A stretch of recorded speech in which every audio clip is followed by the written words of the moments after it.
A sprawling city operates under a system where gods determine one's profession at age 15. As students congregate outside the Grand Cathedral for their life-altering selection ceremony, the remarkably beautiful and talented Kanata walks past her admiring peers with effortless grace, while nearby teachers observe the young girl's approach with expressions of extreme expectation. She politely greets the gathered faculty, who have eagerly awaited this special day. A mentor expresses absolute confidence that her years of effort will be rewarded, as myths regarding the rare and divine Saint class loom over the aspiring youths. Kanata offers her humble gratitude to the instructors before heading toward the sanctuary, leaving behind the staff members who watch her every step with prayerful hope. Clutching her hands tightly, she mentally prepares for the greatest turning point yet. Silence falls over the ornate cathedral hall as the holy ceremony officially begins. The presiding priest explains that the crystal orb will reveal an unchangeable path. The first nervous candidate approaches the altar and reaches out to the glowing sphere. Mystical symbols for fortune teller and beast tamer suddenly materialize above the orb. A visible wave of disappointment washes over the young girl seeing her choices. She quickly selects fortune teller to avoid the social stigma of being a tamer. The priest then summons the next student to step forward and face her destiny. Another student reels in shock when the unpopular beast tamer job appears again. Choosing the safer path of pharmacist, she leaves the altar in visible distress. Finally, the priest calls Kanata's name, causing the entire room to buzz with anticipation. Kanata approaches the holy altar, while classmates whisper anxiously about which legendary profession their genius peer will select. The moment her hands graze the orb, a blinding pillar of light erupts, signaling a divine revelation. Thousands of potential job titles fill the air, leaving the priest and faculty speechless at the unprecedented volume. Surrounded by a sea of glowing light, the young girl scans the massive list for her desired path. Amidst the chaos of floating words, the prestigious title of Saint shines brightly before the priest's disbelieving eyes. Kanata suddenly spots her true target and shouts out in triumph, her eyes wide with genuine excitement. Pointing directly at her unorthodox choice, she sighs in relief while the priest stares in utter confusion. Her finger makes final contact with the divine light, sealing her controversial fate once and for all. As the radiance fades, students gossip amongst themselves, fully expecting their idol to be crowned the new saint. Meanwhile, the priest trembles in cold sweat, struggling to process the monumental decision he just witnessed. His voice cracks as he frantically demands to know exactly which profession she dared to select. With a radiant and unapologetic smile, Kanata proudly announces her new profession as a lowly beast tamer. The faculty members collapse in sheer despair, screaming about her choosing a useless dude over a holy blessing. A teacher desperately explains that beast tamers suffer catastrophic drops in every physical and mental attribute. He vividly illustrates how a tamer's weakened state results in humiliating defeat by even the most pathetic slimes. Realizing the immense loss to the nation's strength, the instructors hang their heads in profound mourning. Kanata blushes slightly while trying to justify her choice with her personal interest in flower arrangement and music. The instructors refuse to let her leave, insisting that she is recklessly throwing away a perfect future. Turning back with calm resolve, she shocks everyone by announcing her immediate withdrawal from the prestigious academy. She walks away with firm steps, declaring the school has nothing left to teach a master tamer. Kanata joyfully skips away from the cathedral, celebrating her escape from the restrictive academy and her newfound freedom, while the devastated instructors watch from afar, mourning the waste of her incredible divine potential, prompting them to urgently contact the headmaster as they struggle to accept her bizarre choice. Meanwhile, Kanata sprints through the town, her mind consumed by the long-awaited chance to finally pet fluffy animals. She continues her journey through the streets, reflecting on a specific wish she has held since childhood, revealing that this moment fulfills a deep-seated dream she has carried since her previous life. Suddenly, the scene shifts to a void where a confused soul learns about her own death, conversing with a mysterious glowing orb that claims to be a manager of souls rather than a god. The entity informs her that her past existence was remarkably tragic, much to her genuine surprise. showing a lonely hospital room filled with tubes, where she spent her entire previous life isolated from society. Yet the soul manager questions how she could possibly view such a restricted life as anything but miserable. However, she explains that the internet and her parents' support provided a comfortable, albeit limited happiness, causing the manager to press her once more on whether any true regrets linger within her heart. After a moment of thoughtful silence, a sudden spark of realization begins to flicker in her mind. As she looks down, a hidden yearning for something tangible and soft starts to surface. Vividly remembering a video of a sleeping fox that she could never reach through her tablet screen, she erupts with passion, declaring her singular, intense regret was never getting to pet anything fluffy, leaving the divine manager utterly speechless at such a simple yet fervent desire from a dying soul. She fondly imagines the soft fur of pandas, dogs, and cats that she only ever knew through pixels. Mimicking petting motions with her hands, she expresses a desperate wish to finally squeeze something adorable. Kanata's soul lunges desperately at the elusive glowing orb, hoping to touch its mysterious and radiant surface. The divine manager quickly refocuses the conversation, offering to fulfill the one wish she was denied before. Instantly grasping the situation, she excitedly asks if she is about to undergo a classic isekai reincarnation. Confirming her suspicions, the manager begins the transition process while glowing with a brilliant and warm light. She learns her destination is a magical fantasy realm where countless fluffy animals await her eager touch. Thrilled by the possibility of using cheat powers, Kanata prepares for a life of endless animal companionship. Now reborn in a grand mansion, the young girl watches butterflies flutter near a cat-like creature's paw. Little Kanata reaches out with her small hands, hoping to finally experience the softness of a real animal. However, the local cats and dogs flee in absolute terror the moment she tries to approach them. 3 years pass in her new healthy body, yet she still hasn't petted a single fluffy creature. Gloom descends upon the toddler as she sulks in the garden. Frustrated by her failed petting mission, her beautiful mother approaches while holding a baby, noticing her daughter's recurring failure with the local fauna. The woman wonders aloud why every animal seems to avoid such a kind and gentle young girl. Walking through the estate, her father laughs loudly at the sight of animals running away in panic. He cheerfully teases Kanata about her strange lack of luck while carrying his trusty sword on his back. Despite her father's playful pinching of her cheeks, she continues to pout over her persistent animal rejection.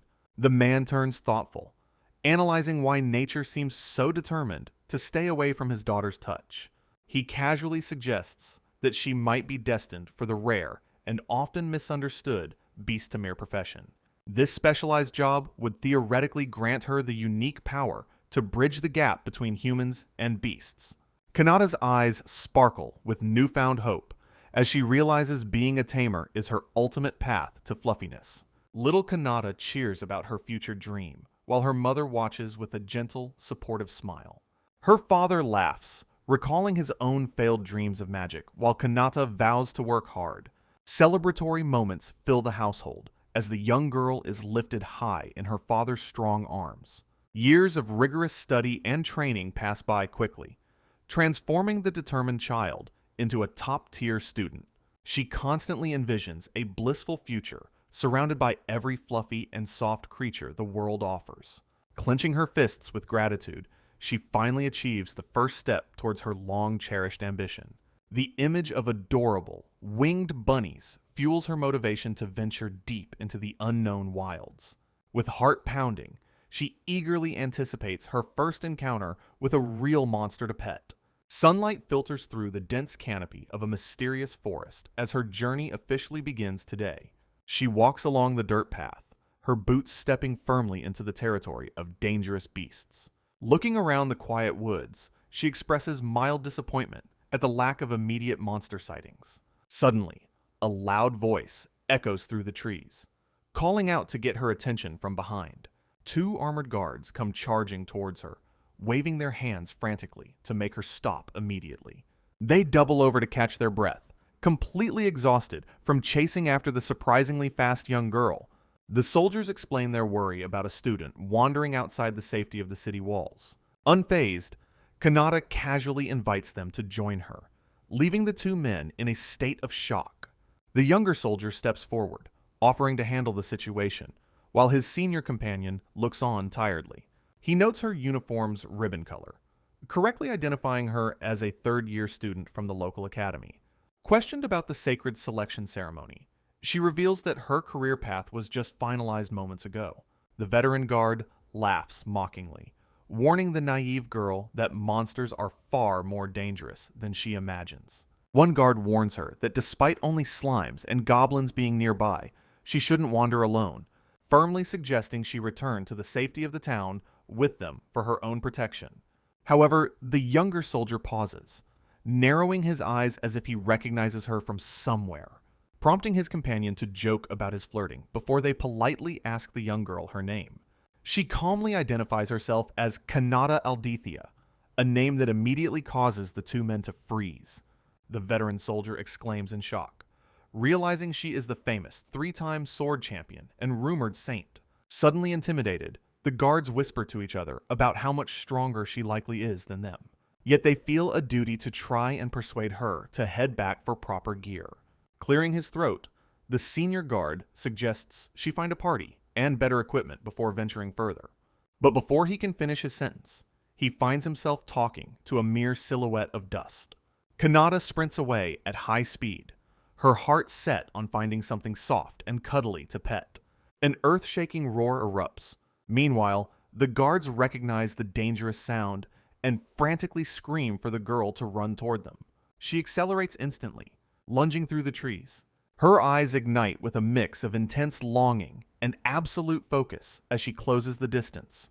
Two terrifying bird-like monsters shriek loudly while hovering over a small, vulnerable target on the grass.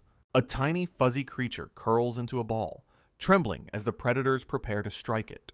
Seeing the helpless ball of fur, Kanata is struck by an overwhelming desire to protect her fluff. She charges directly into the fray. The exhausted guards plead with the girl to listen, stunned by her incredible speed and their own heavy armor. Meanwhile, one soldier warns that these monsters carry national bounties and have killed many elite veteran knights. As he observes the small creature cornered, he suggests fleeing while the beasts are busy killing each other. Kanata stares in silence, her expression unreadable as she processes the cruel reality of the wild forest laws. Furthermore, the guard asks if she intends to save the beast, reminding her that monsters never show gratitude. Insisting that they let nature take its course without human intervention, he watches the predator's shadow loom large. Despite this logical warning, the young girl remains focused on the scene, her heart clearly pulling her elsewhere. Finally addressing the soldiers directly, she admits she has reflected deeply on the complex dynamics between monster species. As she starts moving forward, she dismisses the idea that saving a creature is merely human ego. Leaving the men behind, she firmly declares that her mind is made up regardless of the danger ahead.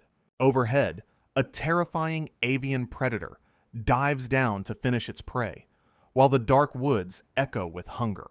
Kanata charges into the clearing at full speed, shouting her intent to rescue the fluffiest creature present immediately. Seeing this, the shocked soldiers can only scream in disbelief, labeling her actions as the height of obsession.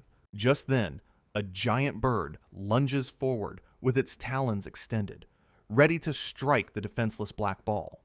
However, her boots hit the ground with a thunderous impact, just in time to intercept the lethal descent. The monstrous crow squawks in confusion, caught off guard by the human child's sudden and aggressive interference. Standing defiantly over the trembling creature, she commands the predators to stop their assault on the innocent fluff. Her eyes burn with a fierce intensity as she vows to never forgive such blatant disrespect toward softness. Although the enraged monster snaps its beak and attacks, she calmly prepares her hand for a powerful counterstrike. With a swift and blindingly fast motion, she delivers a sharp hand-blade strike to the lunging beast. Kanata deflects the giant bird's wing with a graceful hand strike, sending the massive predator reeling backward through the air. In response, the monster emits a strange hissing sound. Realizing the human before, it possesses strength far beyond ordinary. Sinister, dark thoughts cloud the avian beast's mind as it concludes that this small human is no fragile plaything. Meanwhile, her eyes narrow with focused resolve as the bird prepares to dive again with all its murderous intent. Pausing to look down, Kanata offers a gentle reassurance that she will soon rescue the small creature from harm. There, the tiny black fuzzy monster trembles on the grass, looking up at its unlikely savior with wide eyes. Instantly, her heart melts as she catches a full view of the sheer, overwhelming cuteness of the beast's face. Overcome by emotion, she swoons over the adorable creature, completely losing herself in its tiny, fluffy, and precious presence. Without warning, the monstrous bird dives again, but Kanata snatches its long, scaly neck right out of midair. Tightly, she grips the struggling predator by its throat while continuing to admire the cute little fluff ball below. Obscured by shadows, the birds label her a foolish human woman, completely underestimating the lethal power she truly holds.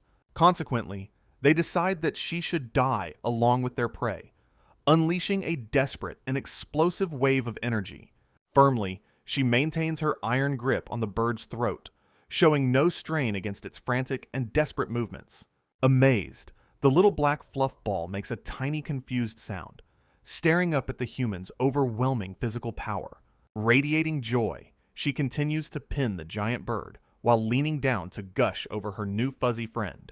Crouched in the nearby bushes, the guards scream that this isn't a game of catch, questioning if she is human. Anticipating a follow-up strike, she realizes the monster's previous attack was merely a feint to catch her off guard. Suddenly, her gaze sharpens into a piercing stare as she vows never to forgive any outrages against fluffy creatures. Springing into action, she catches both birds and scolds them like naughty children for their terrible behavior today. Eventually, the creature remains completely frozen as its rescuer ecstatically screams about how incredibly cute it is to pet. Snapping back to reality, Kanata realizes she should not just stand there while the little creature needs help. Though the fierce birds still linger, she remains focused on the urgent task of treating the victim's wounds. Narrowing her eyes with intense concentration, a sharp gaze pierces through the tension of the dark forest. Standing as a dark silhouette between the predators and her prize, she emits a crushing and overwhelming pressure. Placing a finger to her lips, she commands the monsters to stay silent during her sacred rescue mission. She proceeds to scold the massive bounty monsters like disobedient children, demanding they reflect on their aggressive behavior. The sheer weight of her intimidating aura forces the surrounding air to thicken with an undeniable sense of dread. The terrifying predators immediately collapse in total submission as she warns them never to repeat such violent actions. Gently leaning down toward the black fluff ball, she softly asks the creature if it can hear her. Realizing the severity of the situation, she prepares herself to cast a potent spell to mend its broken body. A brilliant light emanates from her hands as she performs a tender healing ritual on the tiny monster's head. Watching from the bushes, the guards are stunned by her effortless use of high-level recovery magic without any incantation. She kindly explains that she will provide food and care, leaving the choice of companionship entirely to the beast. Remembering the bitter rejection of animals from her past life, she hopes this act of kindness changes her fate. The small creature stares back with wide eyes, seemingly mesmerized by the human girl's unexpected and gentle warmth.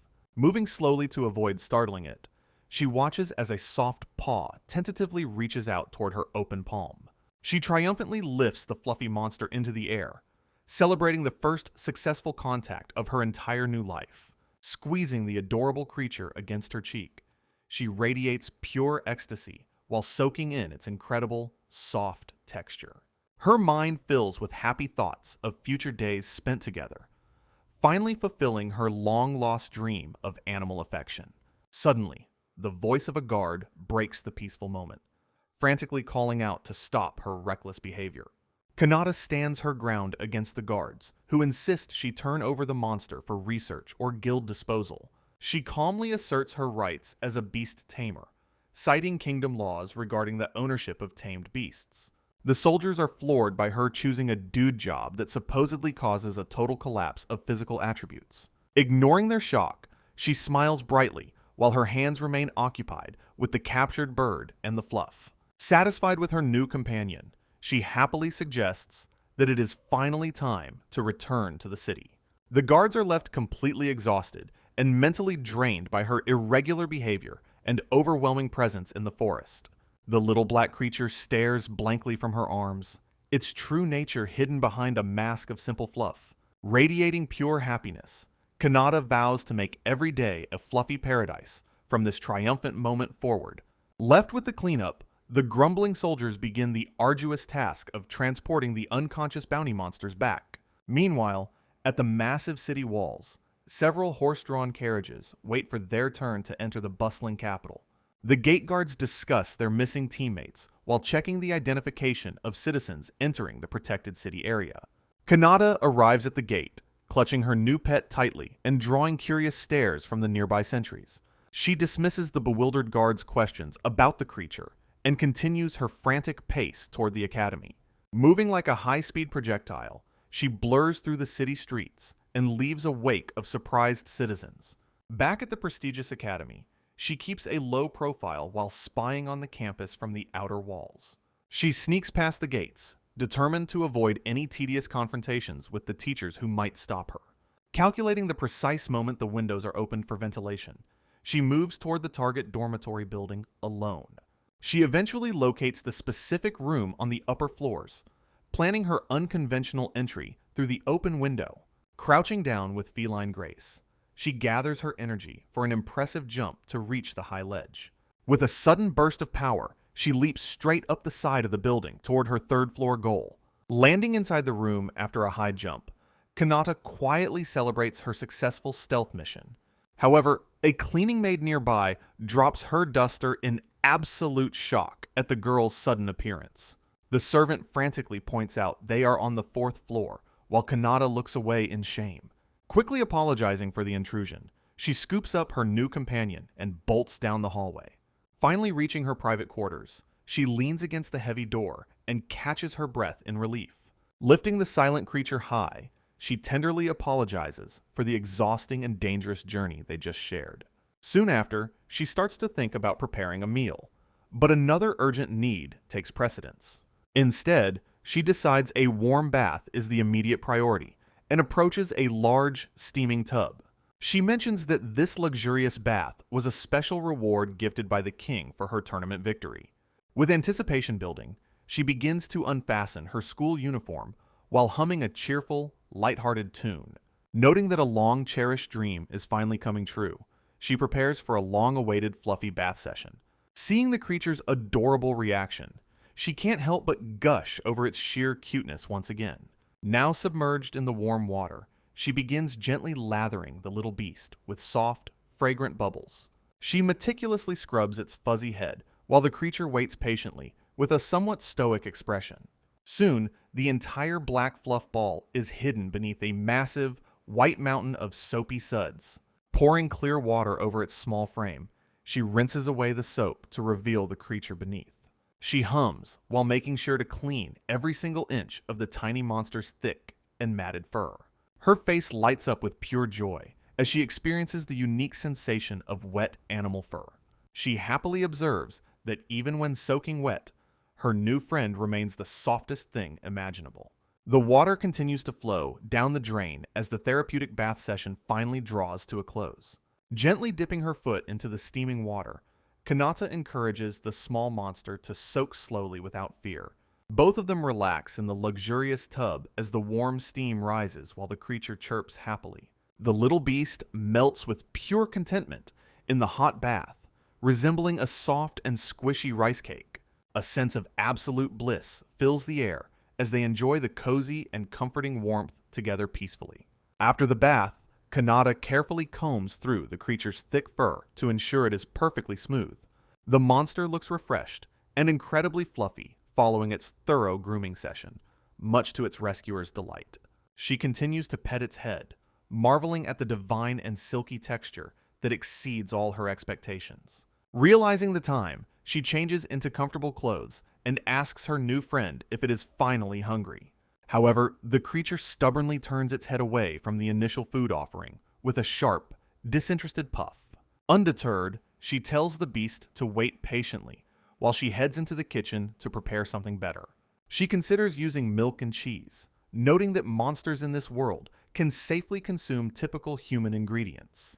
Sounds of frantic prep work echo through the room as she meticulously prepares the foundation for the meal.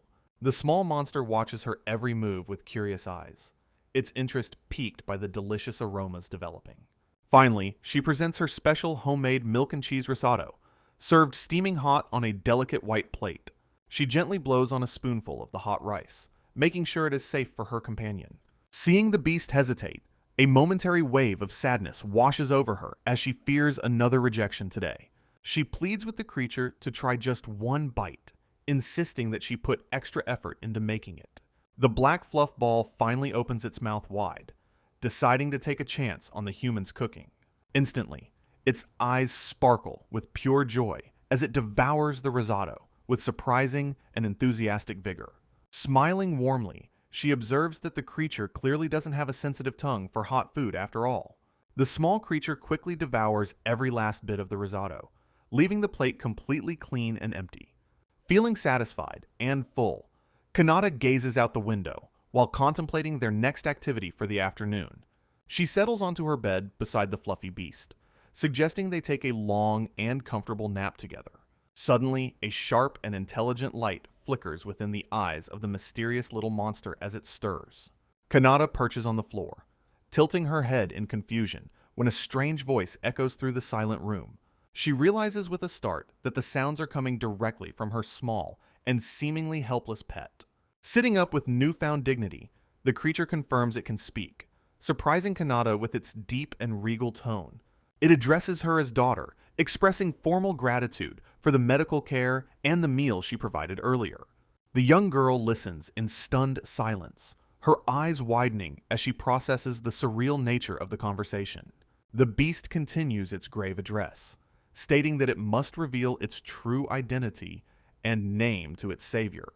With a dramatic flair, the tiny creature declares itself to be the legendary and feared Demon King Zagiel. Despite its diminutive and fluffy appearance, an aura of ancient power seems to emanate from the monster's small frame. Kanata repeats the name in a daze, struggling to reconcile the fearsome title with the adorable fluff ball. Zagiel explains that an ancient divine curse stripped away its original form, leaving it trapped in this weak body. She stares intently at the self-proclaimed Dark Ruler, her mind racing to understand the gravity of this revelation. The creature describes its former reign over the Dark Continent, assuming the human will surely react with great terror. It offers to accept its own execution at her hands as payment for her kindness toward an enemy. Instead of fear, Kanata begins muttering parts of its name aloud while trying to find a catchy abbreviation. She joyfully settles on the nickname Zakun, pointing a finger with a bright and completely undeterred smile. The former Demon King is left sputtering in protest, while Kanata officially welcomes Zakun to her new life. Kanata explains that Zakun is a term of endearment, insisting the name perfectly matches his tiny and adorable appearance. The small creature stares back with a deadpan expression, as it is repeatedly labeled with the word cute. Leaning in with sparkling eyes, she asks if being called Zakun is really such an unbearable ordeal for him. Although initially resistant, the former Demon King breaks into a sweat, seemingly overwhelmed by her relentless and bubbly energy. He eventually gives in to her persistent requests, prompting Kanata to cheer loudly with a triumphant and joyful pose.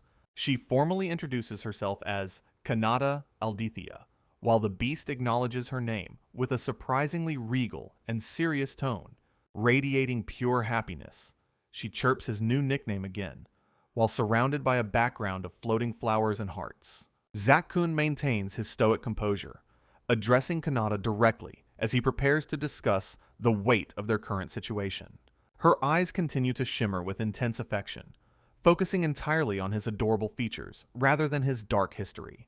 The creature attempts to continue their serious conversation about destiny, yet he remains constantly interrupted by her affectionate outbursts. Suddenly, Kanata nuzzles her face into his plush side, causing the embarrassed beast to shout about her being too close. He frantically demands that she calm down so they can finally move the conversation forward without any further fuzzy distractions. Zagiel assumes she saved him to form a powerful contract, expressing deep gratitude despite her supposedly selfish human motives. He bluntly states that an alliance is impossible, as his current weakened form is unworthy of such a strong warrior. Looking away, he explains that her immense talent would be wasted on a companion who has lost all former power. He advises her to seek out a legendary beast that matches her status, believing it is in her best interest.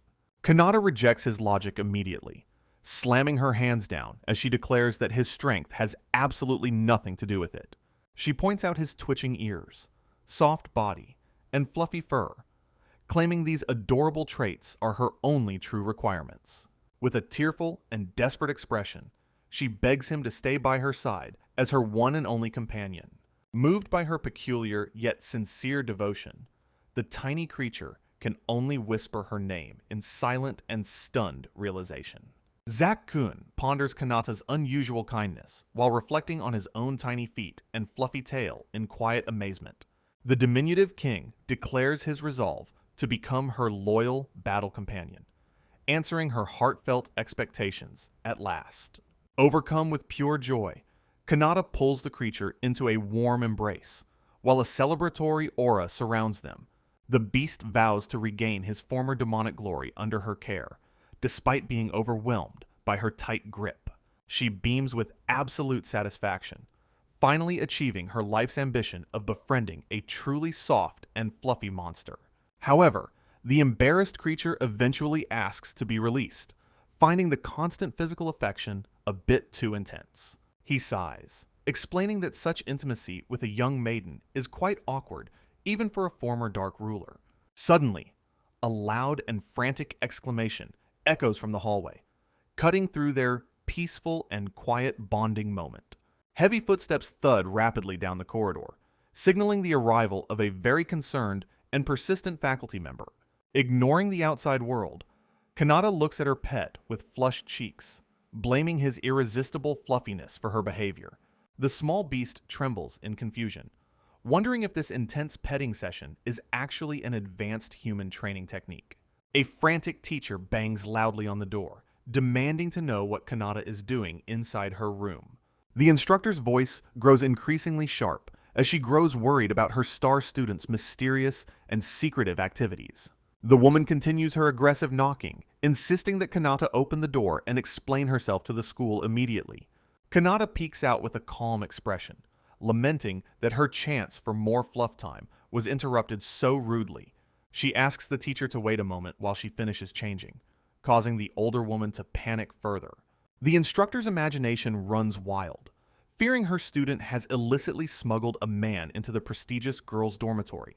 Swinging the door wide, Kanata dispels the scandalous rumors with a stern and completely unbothered look of confidence. She reveals the tiny beast, prompting the teacher to shout that pets are strictly prohibited within the school grounds. Kanata firmly holds Zakun out, declaring he is no mere pet but her most vital and important companion. Zakun introduces himself as her new companion, causing the teacher to let out a blood-curdling, high-pitched scream. Though Kanata remains perfectly calm, reassuring the woman that she is officially a licensed and capable beast tamer. The instructor attempts to maintain her composure, forcing a polite smile while awkwardly congratulating her on the career. However, the realization finally hits, and she shrieks about why a top genius would choose such a dud. Kanata quickly dismisses the frantic woman, stating that she would much rather spend her time petting her friend. Internally, Zakun wonders if this intense cuddling is actually a special form of high-level training to increase strength. He boldly challenges her to do her worst, determined to endure whatever legendary techniques she has in store. Sweating under the pressure, the former Demon King prepares himself for the next round of aggressive human affection. He closes his eyes and tells her to proceed as she wishes, yielding completely to her overwhelming power.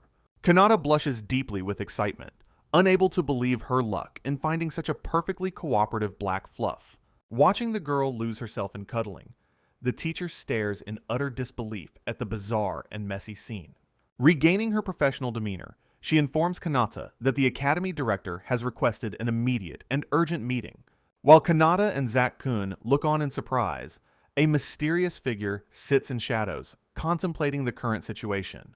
Meanwhile, a council of unseen officials argues about the sheer stupidity of her chosen and highly controversial profession. One man stands up to defend her, arguing that every individual has the free will to choose fate. The bald headmaster gazes out his window, noting that a genius remains a genius regardless of their title. He firmly resolves that the academy simply cannot afford to let such a rare talent slip through their fingers. Looking down at the students below, he recognizes that her presence alone is what draws most new applicants. The massive, prestigious school relies heavily on the donations and status generated by her legendary and brilliant achievements. Spinning into a frantic panic, he realizes the entire institution faces financial ruin if she truly decides to leave. A maid announces Kanata's arrival as the bald headmaster prepares for a difficult and high-stakes negotiation. The director remains determined to keep his top student despite her choosing a traditionally worthless job. He looks over her file, resolving that he must convince her to continue her prestigious education. Holding a box of expensive gifts, he vows to protect the academy's future reputation at all costs. Kanata finally enters the room as the headmaster offers a polite apology for making her wait. He tries to maintain a friendly atmosphere, welcoming her into his office with a broad smile. However, she sits on the sofa with a terrifying aura, making the atmosphere incredibly tense and cold. Zakun rests beside her, observing the sweating human administrator with a stoic and completely unimpressed gaze. Attempting to lighten the mood, the director frantically offers high-quality tea and several boxes of premium sweets. He highlights a specific cake with a fine aroma, hoping the treats will help soften her stance. Yet she rejects the offering with a blunt and firm refusal, sending a chill through the air. After a quick scold from her pet, she instantly transforms into a blushing and giggling schoolgirl again. The headmaster is utterly confused by this sudden shift, wondering if his star student has truly changed. He watches her doting on the creature, unable to reconcile this behavior with her former legendary status. Kanata agrees to listen to his proposal only because Zakun requested that she behave more politely. A visible layer of sweat covers the director's face as he struggles to find the right words. He eyes the fluffy creature suspiciously, fearing it might be manipulating the girl through some dark magic. Deciding to be careful, he gathers his courage to finally address the primary reason for this meeting. He mentions the shocking rumors about her becoming a tamer and her plan to quit the school. With a radiant and unburdened smile, she confirms that both of these life-changing decisions are absolutely correct. Kanata beams with joy, declaring that fulfilling her long-cherished dream is truly the greatest feeling ever. Leaving the headmaster to clutch his bald head in absolute despair over the loss of his star pupil. Yet he quickly composes himself, stating that he won't go against her divine choice or the god's will. Although he desperately pleads with her to reconsider withdrawing, citing it as a massive loss for the nation. Kanata stands her ground, explaining her path is set despite any concerns about wasting her family's tuition funds, causing her expression to sharpen into a cold and unyielding gaze that makes the director visibly sweat. Noticing her resolve, the headmaster switches tactics and brings up the expectations of her very famous and powerful parents. He highlights her father, the sword god, and her mother, the high sage, assuming they would be heartbroken, while internally plotting to use her parents as a shield to keep her enrolled for the academy's sake. Kanata casually counters by revealing that her parents are actually thrilled and encouraged her to pursue the tamer job, adding that she has a competent successor anyway, so her wandering off shouldn't be an issue for the family. Suddenly remembering another strategy, the headmaster claps his hands and summons a specific individual into the room immediately.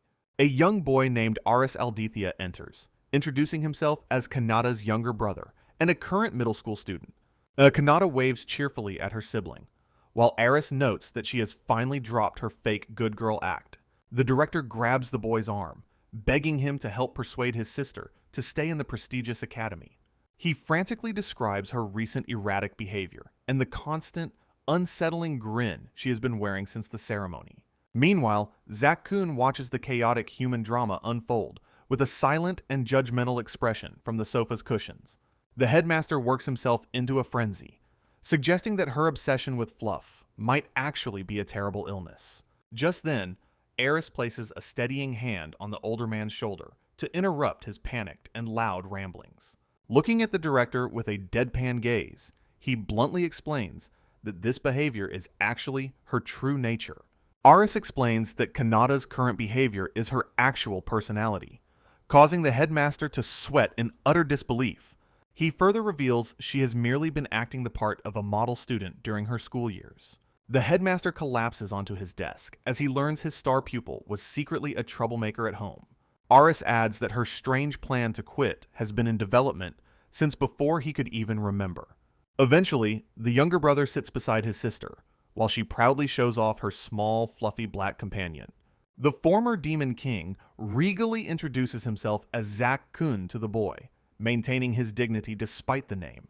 Aris offers a sincere apology for his sister's bizarre naming habits, while gently shaking the monster's tiny paw. Surprisingly, Zakun accepts the nickname without further complaint, finding the boy's calm nature much more agreeable. A strange silence fills the room as everyone bows politely, leaving the headmaster watching the scene in confusion. Kanata suddenly asks if the meeting is finished, so she can return to her quarters with her new friend. Instead of letting her go, the director begins to chuckle with a dark and desperate tone underlying his voice. He stands up abruptly and blocks her path, warning her that the discussion is far from over today. With a sharp and predatory glint in his eyes, he claims to have one last strategy to employ. Sudden movements echo through the large office as hidden faculty members spring into action from the shadows. Rapid footsteps slide across the floor as the instructors surround the young girl and her fluffy monster quickly. The headmaster stands tall with his teachers, cornering Kanata in a final attempt to secure her enrollment here. Aris gazes at the surrounding staff with a cold expression, demanding to know what they intend to do next. Sensing imminent danger, Zakun tenses his small body and prepares for a possible confrontation against the humans. The director sighs regretfully, stating that he must resort to drastic measures since words have failed him completely. He bellows at the top of his lungs for the teachers to initiate their secret maneuver at once. The headmaster and faculty initiate their final, desperate maneuver by suddenly surrounding the young girl and her brother. Much to everyone's shock, they all drop into a synchronized, dramatic prostration to beg for her continued enrollment. Kanata watches the pathetic display with a completely blank and utterly unimpressed expression on her face. Meanwhile, the director smirks privately, believing that weaponizing his own dignity is the ultimate adult strategy for victory. Aris sighs in disbelief, commenting on how far adults are willing to go to achieve their selfish goals. Zakun stares at the groveling humans with a look of pure disdain, reflecting on their cunning and shamelessness. The staff continues their intense pleading, insisting that she at least keep her name registered at the academy. Kanata blinks in surprise, realizing the faculty's obsession with prestige has led them to this ridiculous extreme. Eventually, she agrees to stay enrolled on the sole condition that they never interfere with her animal petting. The room explodes with a thunderous cheer as the relieved teachers celebrate their successful and desperate negotiation. Both siblings stare in silent horror at the unbridled chaos and excessive joy erupting from the school's leadership. Consequently, a bizarre arrangement is reached where Kanata remains a student despite never actually attending any classes. Later that afternoon, a firm knock sounds against the heavy wooden door of her private dormitory room. Further along the path, curious students gather to whisper about the legendary genius leaving their presence. Kanata skips joyfully through the halls with Zakun on her head, while Eris follows behind looking completely exhausted. She hums a happy tune while leading the way, determined to leave the academy grounds immediately for adventure. The sun shines over the grand towers of the school as the small group finally reaches the exit. Aris turns to his sister, questioning what her actual plans are now that she has secured her freedom. Clutching her fluffy companion tightly, she boldly declares her intention to live a life dedicated to beast taming. Her brother gazes at her with a pensive look, wondering exactly what kind of journey awaits her now. Kanata cheers about fulfilling her dream, while Aris looks on with a skeptical and thoughtful expression. As they walk towards the gate, Aris asks if she is going on a journey to find companions. Aris notes the dangers of traveling alone, but quickly realizes he should pity any monster attacking her. He questions if her physical abilities actually decreased, though she remains visually unchanged and as powerful as ever. Aris sighs at her strange behavior, while Kanata pouts about her cute younger brother saying such rude things. Looking dejected, Kanata begs Zakun for comfort, and the small beast offers to let her pat his head. She erupts with excitement at the offer, finding the idea of being comforted by fluffiness absolutely perfect. Aris watches the bizarre interaction with a completely blank and deadpan look as his sister loses herself. A soft, fuzzy paw gently pats Kanata's head as she closes her eyes and smiles with pure happiness. Her brother remains silent, staring at the strange bond forming between the legendary genius and the dark ruler. Preparing to depart, Aris asks his sister to send letters once she settles down in her travels elsewhere. Kanata looks back with a blunt refusal, claiming it is too much trouble now that her facade crumbled.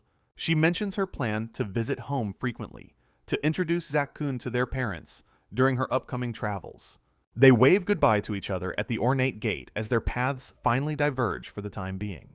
Aris walks away into the distance, leaving his sister to start her new life as a carefree tamer. Gazing at the school buildings, Kanata suggests returning to the dormitory to prepare for the long journey tomorrow. She excitedly plans for dinner and another warm bath, causing the fluffy beast to panic instantly. Zakun sweats profusely, while explaining that a male should not be bathing with a young human maiden. He reminds her of his former status as the Demon King, and firmly insists she must bathe alone. As the sun sets over the peaceful town, the tiny creature's protests echo through the quiet evening air. Zakun burps in satisfaction after the meal, while surrounded by a pleasant, sparkling aura of fullness. Kanata prepares for bed, but the former Demon King insists he is perfectly content sleeping on the floor. Rejecting his modesty, she aggressively pulls back the blankets to make space for her new fluffy companion. She points to a specific spot on the mattress, dictating exactly where the tiny beast must sleep. Patting the soft sheets invitingly, she encourages him to join her for a warm and cozy night's rest. Zakun continues to refuse the offer stubbornly, clearly flustered by the young girl's lack of boundaries. She pouts and promises that sleeping together will be much warmer than being separated on the cold floor. Finally relenting, the small creature hops onto the bed and claims a small corner for himself alone. Kanata snuggles close to the fur, relishing the immediate proximity of her long-awaited fluffy and soft dream. As she falls into a deep sleep, Zakun grumbles about the risk of suffocation being a worthy fate. Moonlight spills into the silent room while the unlikely pair settles in for their first night together. Kanata murmurs his name in her sleep as the moon hangs brightly over the dark academy grounds. She sleepily mentions going shopping tomorrow, while the beast reflects on his newfound comfort and security. Zakun looks down with a contemplative gaze, realizing how drastically his circumstances have changed since the forest.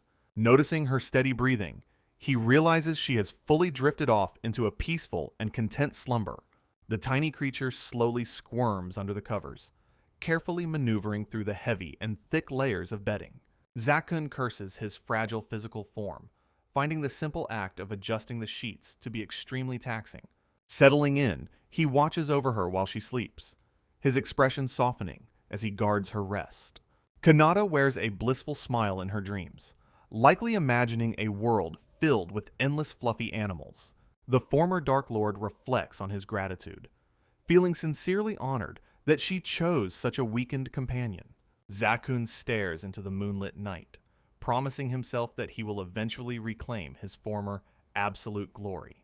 While the silver moon hangs high, he mentally prepares for the long and uncertain journey starting tomorrow.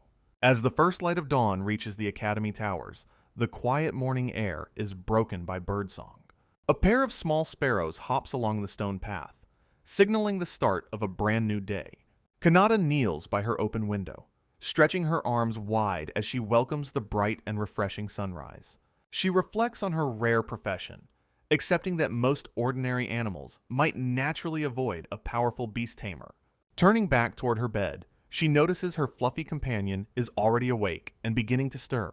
The former Dark Lord gives a long, lazy stretch across the soft blankets as the morning light hits.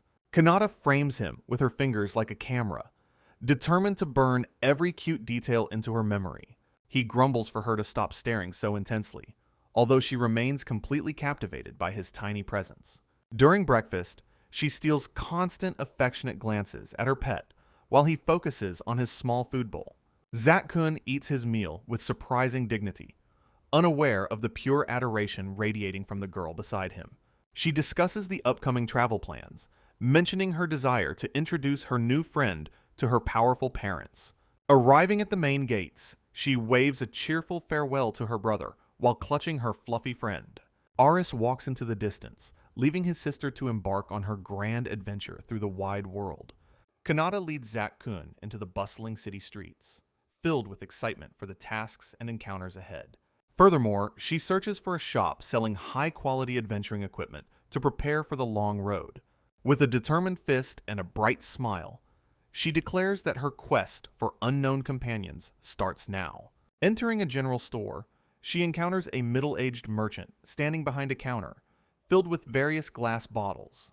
Her expression suddenly twists into pure horror as she discovers her coin purse is completely empty. Kanata peers into her nearly empty coin purse, realizing she lacks the necessary funds for her journey. She explains that the academy previously handled all her living expenses and provided everything she requested. Zakun remains skeptical, worrying that they cannot survive the harsh outside world without proper travel gear, agreeing that her precious, fluffy companion deserves a comfortable trip. She contemplates her desperate financial situation. However, requesting funds from the king or headmaster would only result in them blocking her departure. The small beast rationally suggests that if she lacks money, the only logical solution is to earn it. After briefly considering borrowing from her brother, she realizes she must rely on her own great strength. A sudden realization strikes her, and she looks at her companion with a mixture of shock and inspiration. She praises Zakun's brilliant mind, finally arriving at a perfect solution to fund their upcoming adventure. With a renewed sense of purpose, she changes her destination and heads toward a specific building in town. Kanata boldly enters a boisterous establishment filled with rough individuals, seeking immediate employment for her skills. As she looks around the busy interior, she clarifies that they are looking for immediate contract work. Zakun observes the many armed and dangerous people present, noting the overall hostile and tense atmosphere. They have arrived at the local Adventurers Guild, where people gather to take on high-paying official requests. She enthusiastically explains that skilled individuals can earn rewards on the spot by completing these difficult tasks. Since they need quick cash to start their journey, becoming adventurers is the most efficient choice. The former Dark Ruler keeps a watchful eye while they navigate the guild to secure their travel funds. A sudden hush falls over the room as the veteran adventurers turn to stare at the newcomer. The rough men whisper amongst themselves, believing the delicate schoolgirl has mistakenly entered a very dangerous place. Kanata approaches the reception counter while the entire room continues to watch her every move with intense curiosity. Kanata reaches the reception counter and politely asks the attendant if she can register as a new adventurer.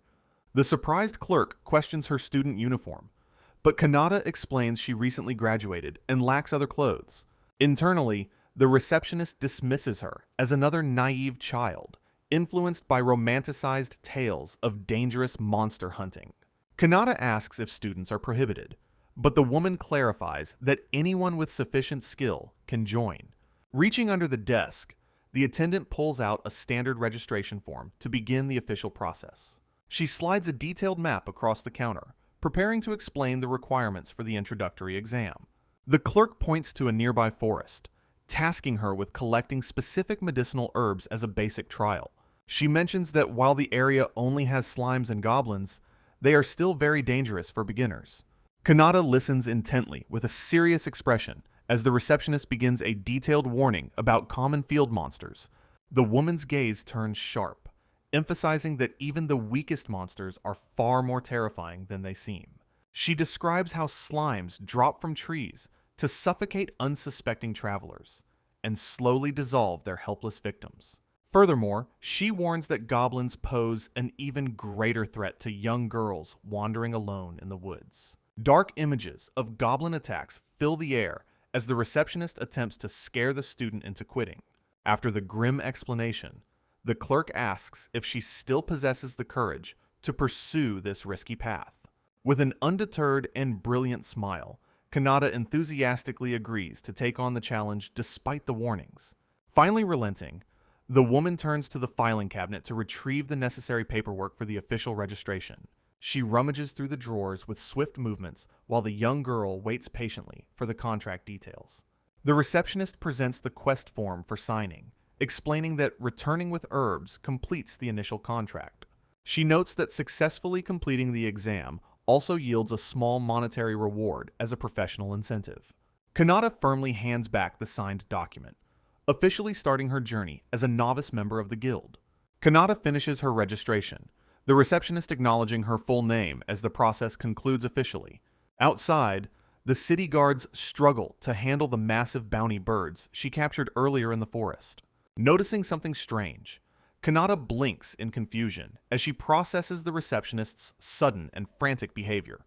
Without waiting for the full explanation, she bolts out of the guild to start her herb-gathering mission. Melissa screams for her to wait, emphasizing that guild regulations require an official supervisor for the exam. She desperately scans the room for anyone to chase after the girl, but the veteran adventurers look away. Narrowing her eyes in frustration, the clerk realizes she must take matters into her own capable hands immediately. She kicks off her high heels and swiftly switches into practical adventuring boots for a high-speed pursuit. Grabbing her well-worn rapier from behind the counter, she prepares herself for the unexpected and sudden field duty. Announcing her temporary replacement, Melissa sprints through the doors to catch up with her reckless new recruit. Meanwhile, Kanata strolls through the sunny town square, planning to finish the quest and return home quickly. A frantic voice calls her name as the determined receptionist catches up while gasping for air. Doubled over to catch her breath, Melissa scolds the young girl for running off without hearing the rules. Standing upright, she formally introduces herself as Melissa Stroud, the designated supervisor for the upcoming trial. They shake hands while Melissa explains she will stop the exam if any foul play is detected. She continues her lecture, frustrated that a novice would attempt to enter the dangerous woods so carelessly. Zakun watches the exchange with a cynical gaze, wondering about the true identity of this pushy human woman. Kanata observes that Melissa's body is finely tuned for combat, and her sword shows years of heavy use. Sensing a hidden depth to her new companion, the young tamer and her pet exchange a silent, knowing glance. Kanata asks if she is actually a seasoned adventurer, to which Melissa confirms her dual role with pride. Melissa notes her B-rank status and how she often handles supervision tasks due to manpower shortages. She explains that many adventurers avoid these quests because the rewards are simply too low, muttering about always getting stuck with the troublesome chores that nobody else wants to do. The two of them exchange a final polite request for cooperation before officially heading out. As they walk, the supervisor clarifies she will only intervene during life-threatening crises to maintain testing integrity. Noting Kanata's lack of equipment, she expresses serious doubt about her overall preparation for the wild. Kanata reveals she knows the way, despite having no map, having visited the same area just yesterday. A shocked Melissa asks if she was alone, but Kanata explains soldiers accompanied her during that trip. The veteran adventurer concludes that her charge is likely a sheltered girl used to high-level protection. She internally mocks the girl, expecting her to cry and quit immediately upon entering the scary woods. Chuckling to herself, she predicts the exam will conclude before they even set foot in the forest. Kanata suddenly asks permission to sprint, eager to reach the destination as quickly as possible. The supervisor blinks in surprise at the request, clearly caught off guard by the girl's sudden enthusiasm. Looking down at the girl's feet, she questions whether those simple shoes are suitable for intense running. Kanata warns that she might accidentally leave the older woman behind if she really starts moving fast. The young girl beams with absolute confidence while holding her small, fluffy companion tightly against her. Melissa can only stare in silence, wondering if this student is truly as naive as she seems. Clearing her throat, she acknowledges the girl's sincerity while mentally preparing to outpace her effortlessly. Bragging about her own nickname Whirlwind Melissa, she gives Kanata the green light to go full speed. Instantly, Kanata explodes forward with incredible velocity, leaving her stunned supervisor in a cloud of dust. Melissa stands frozen in a cloud of dust, staring at the empty path ahead in total disbelief. The sheer force of Kanata's launch leaves behind a massive impact crater on the dirt road. She pinches her cheek hard to confirm. This impossible situation isn't just some bizarre daytime dream. Suddenly snapping back to reality, the panicked supervisor screams for the student to wait for her. A distant trail of dust marks the girl's trajectory as she blurs toward the horizon at godlike speed. Kanata sprints effortlessly across the open fields, rapidly approaching the dark edges of the mysterious forest. Perched on her shoulder, Zakun mentions the supervisor's struggle, but Kanata barely hears him over the wind. The former Demon King sighs at his new tamer's complete lack of restraint and social awareness. Overcome by her obsession, she begins nuzzling the creature's soft fur mid-stride with a blissful expression. Zakun scolds her for abandoning the official proctor, while she continues her relentless and happy fluff rubbing. He finally delivers a sharp paw strike to her face to snap her out of the ecstatic daze. Realizing her mistake, she finally skids to a halt near a peaceful stream to wait for Melissa. Minutes later, the proctor stumbles into view, doubling over in absolute exhaustion and gasping for air. Her face is pale, and her throat is parched from trying to keep pace with a literal genius. Noticing the woman's desperate state, Kanata kindly offers to provide some refreshing water to cool her down. She casually manifests a pristine glass made of solid ice using advanced and precise magical manipulation. Melissa's eyes widen as she witnesses such high-tier elemental magic being performed with zero effort or incantation. Clear water swirls inside the magical vessel, appearing far more pure than anything found in nature. Handing over the drink, she leaves the proctor stunned by the uniform thickness and transparency of the ice. Melissa drinks deeply and sighs in relief, while her mysterious student cheerfully offers her another cold refill. Melissa awkwardly accepts the magical ice cup while still processing the absurdly high-level feat she just witnessed, noting that the girl performed complex water magic without even a whisper of an incantation or chant, concluding that perhaps magical physical enhancement or wind manipulation explains her superhuman speed from earlier today. As she labels Kanata a master mage whose skill at such a young age is truly unprecedented. However, the young girl casually dismisses the title, leaving the seasoned adventurer in a state of absolute shock, prompting a frantic demand to know how she possesses such power if she isn't a professional magic user, which Kanata simply attributes to her own personal dedication and years of intense, tireless training at home, leading Melissa to finally ask the million-dollar question regarding the girl's actual, officially registered character profession. With a bright and unapologetic smile, the girl claims her appearance reveals everything one needs to know. Before the small black creature suddenly introduces himself as her monster companion, sending Melissa into a total panic.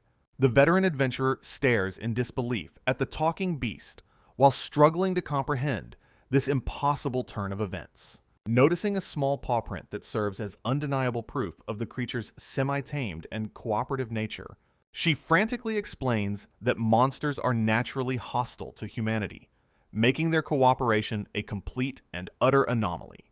Finally, Kanata reveals her true identity as a beast tamer, a profession often considered the weakest of all, causing Melissa to erupt in denial, refusing to believe that such a lowly job could yield legendary power, arguing that the very definition of a tamer is being rewritten by the girl's impossible magical and physical feats. She collapses into a crying fit, unable to accept that mere hard work could bridge such a massive gap. Eventually dropping to her knees in despair while clutching her head over the sheer absurdity of the situation, Kanata kindly helps the dejected woman up, pointing out that they have finally reached the edge of the woods, while the former Demon King dryly notes that sitting on a shoulder isn't exactly a tiring activity for him. Walking through the forest, Zakun grumbles about his small body's slow pace, while Kanata enjoys the constant fluffy contact. The former Demon King declares his firm resolve to eventually evolve back into a legendary and powerful warrior again. Although Kanata only hears a promise of even greater fluffiness, leaving her completely mesmerized by his miniature heroic spirit, her eyes sparkle with pure excitement at the possibility of witnessing his adorable and soft form undergo a transformation. Vowing to watch his climb to the top, she follows the small beast deeper into the quiet, sun-drenched woods. Meanwhile, Melissa meticulously records their harmonious relationship in her notes, impressed by the monster's rational and peaceful demeanor. The supervisor then asks where they first met, prompting Kanata to recall rescuing her small friend in these very woods. Recalling the city guard's return, Melissa suddenly realizes those legendary bounty birds weren't defeated by the soldiers after all. Those same men had frantically insisted a schoolgirl saved them, confirming her charge's hidden and terrifying physical prowess. Struggling to process the truth, Melissa shakes her head in denial while Kanata suddenly spots something hidden above them. A suspicious presence rustles in the high branches, confirming the presence of a nearby monster to the group. Melissa identifies the creature as a slime and praises Kanata's sharp observational skills for spotting it so quickly. Suddenly, the jelly-like monster drops from its high perch and lands on the dirt path with a wet thud. The small slime bounces back and glares at the intruders with its simple eyes, clearly ready for a fight. Dismissively, the veteran proctor notes that such weak monsters are easily defeated even by a child with a stick. She then asks how the young tamer intends to handle this first obstacle on her introductory guild exam today. Before Kanata can react, Zakun tenses his small body and boldly demands that she leave this battle to him. Despite her worried protests about the danger, the tiny beast jumps into the fray to protect his beloved master. He declares that failing to defeat a mere slime would mean his ultimate dream of absolute strength is impossible. Kanata stares in utter shock, frantically wondering if combat is somehow the secret key to achieving maximum fluffiness. Zakun declares his intent to fight and grow, asking Kanata to witness his battle prowess against the enemy. The small slime prepares for combat, sensing the diminutive former Demon King's sudden and unexpected challenge. Suppressing her worry, Kanata resolves to support his decision and watch his efforts with a focused and encouraging gaze. Zakun leaps from her shoulder, lunging directly at the simple monster, while Kanata watches with bated breath. Meanwhile, Melissa observes the scene with a skeptical look, finding the tiny beast's dramatic declaration quite unusual. The former Dark Ruler charges forward, shouting a challenge to the slime to serve as his first step back. A sharp impact sound echoes through the clearing as the two small combatants finally clash in a flurry of movement.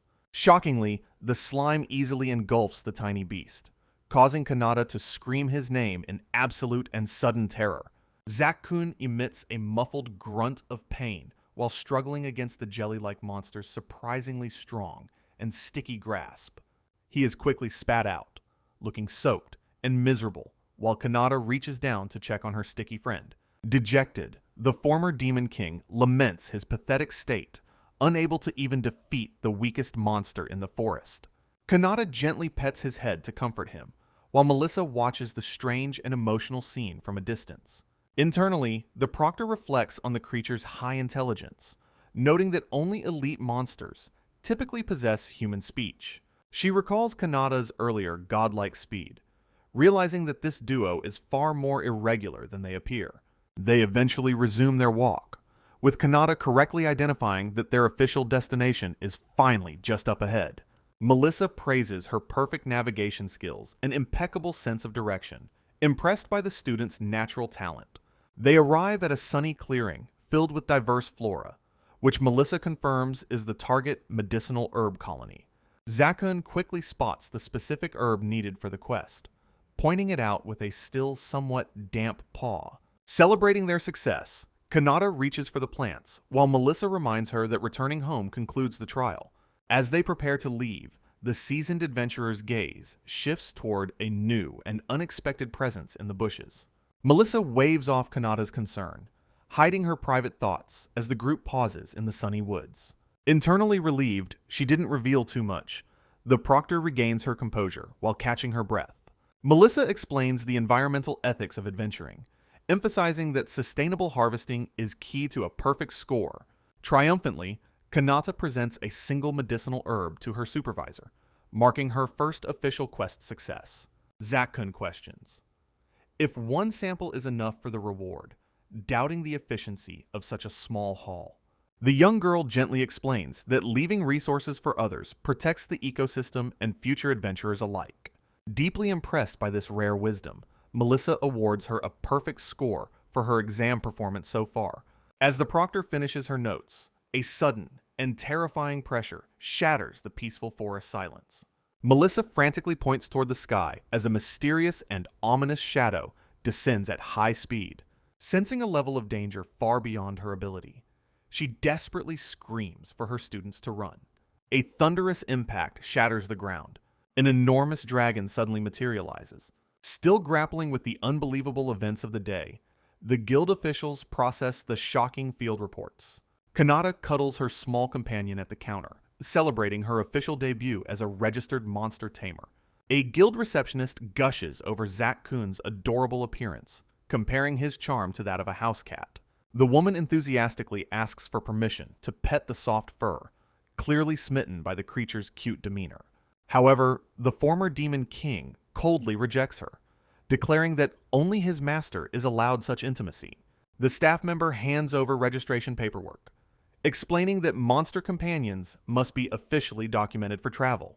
Kanata clarifies where to sign his name, learning that proper identification ensures a smoother entry into future cities. With careful strokes, she records Zakun's nickname on the document, while the little beast watches her every move. Kanata submits the completed paperwork, and the guild staff member confirms that her official card issuance is finally ready.